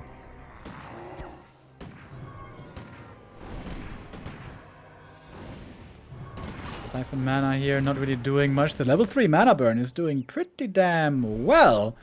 Archmage is begging for a burn. There it is. And ahead of the rest of the army, Archmage, don't know if you want to do that. Oh, is 40 running out of steam a little bit? Naga still has a lot of mana for Fork Lightning. Maybe he wants the Archmage to tank it. Slot stuff, he sells the Battle Bongos for a TP. Life was just asking for more time. Here's the Fork Lightning. But Archmage not threatened. Are we taking the fight here? The reinforcements of 40 would stab Life in the back. The mana now on the Knight of Heroes is really bad. No mana burn anymore. The Siphon is really kicking in. And the heal scroll is still available on the human side. Life gonna TP out, but he bought time at least. Only losing a single Dryad in this entire exchange. As we are soon to mine out as well. Fortitude, he has built a little fortune over here. 1,000 gold there on him for a moment. Spending it now. What does he have? Oh, triple heal scroll and invul now. Yeah, that's super strong. Archmage also lots of damage. Life has to endure.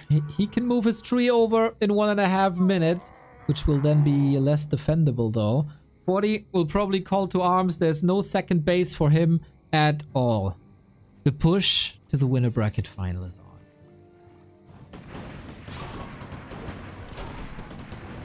Siphon again out of Invis, getting mana burned, but still lots of mana on this Blood Mage, unlike the Demon Hunter.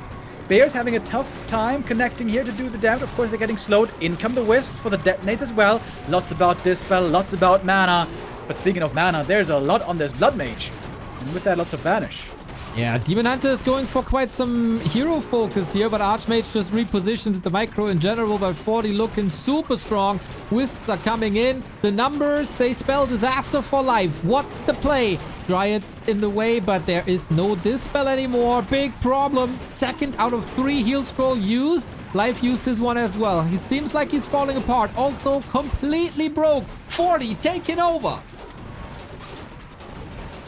Is that enough? Is this enough to break him? It seems like it. 20 supply ahead. Still so much mana. Still so much healing on the human side. And the Night Elf doesn't have much left over. It's at least nighttime now. Lots of Moon Juice regen again. Demon Hunter, he's level 5. But it seemed like he made 0 progress from 5 to 6. About to say the same, dude. Did 40 not lose a single unit in this fight? That's insane! Rifle caster army strong as ever, and Life ends here with Fortitude going into the winner bracket final. The dream match is on. It is LYN versus 40 in 2 days. Ooh, LYN versus 40, upper bracket final, top 3 run for these two guaranteed. LYN finding his peak shape again, it seems, at the perfect time, beating Moon and Happy on his way to get here. If he was to make it through the upper bracket, that would be a sick run as well. Moon into Happy into 40 to beat him, but 40 probably gonna be LYN's toughest challenge yet. Sick day of Warcraft, man. 2 times 4-2, but super exciting plays, innovative as well, especially on LYN's side. Happy tried to be a bit innovative too.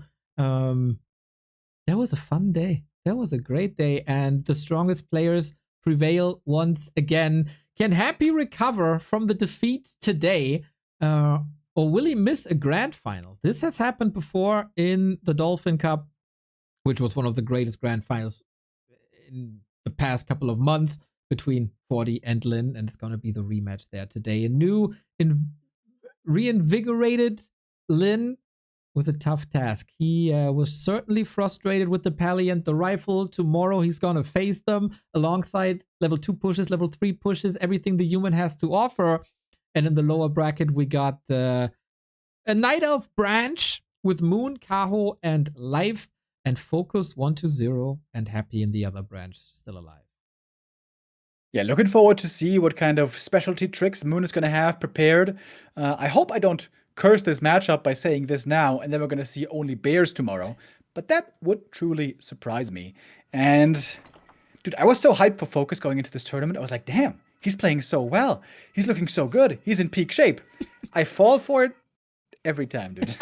Every time. And when it comes to the most important stages, how I would love for Focus to break through this finally and get a deep run in these big tournaments. But I fear for him. I fear for Focus, I think, the most out of these players right now in the lower bracket. It's so funny, man. He's dominating and is the best orc around prior to Dolphin Cup. Then we got Dolphin Cup. He gets eliminated first round playoffs. Then, as if nothing ever happens, he's the best orc again, winning the LYN Cup with Happy and 40 and Kaho. And then Don't Force Me starts and he's losing first round to Ice Orc. Like, how? Yeah. How? Yeah. Losing very one-sided matches as well, I could add. Yeah, I don't know. He seems to be cursed, unfortunately, somehow. I mean, he had, what was it, NEXT back then, the big tournament, right? The big tournament win. NEXT Winter, man, that was 5 years ago. It's been a while. Yeah, but he can still provide good games. We have seen him also, I think, against Undead look quite promising lately. Tell you what, against 1-0, I think he's got a decent shot. I agree. He defeated Happy in LYN Cup, so I wouldn't be too surprised. 1-0 surprised me positively in this tournament, I gotta say. Winning the group against Sok and Kaho was strong. Depends, I guess, what 1-0 we're gonna see. He's currently playing against Happy, and is down 0-2 in B Cup, apparently. So, I don't know, but yeah, winning the first round of B Cup, also kind of nice. I have no idea what to expect from Focus in 1-0 tomorrow. It could be both players on an insane level, making sure that they're like the world sees that they are the second best of their respective race and bringing banger Warcraft, or it's like two sloppy players who struggle in tournaments recently a little bit. Everything seems possible one way or the other.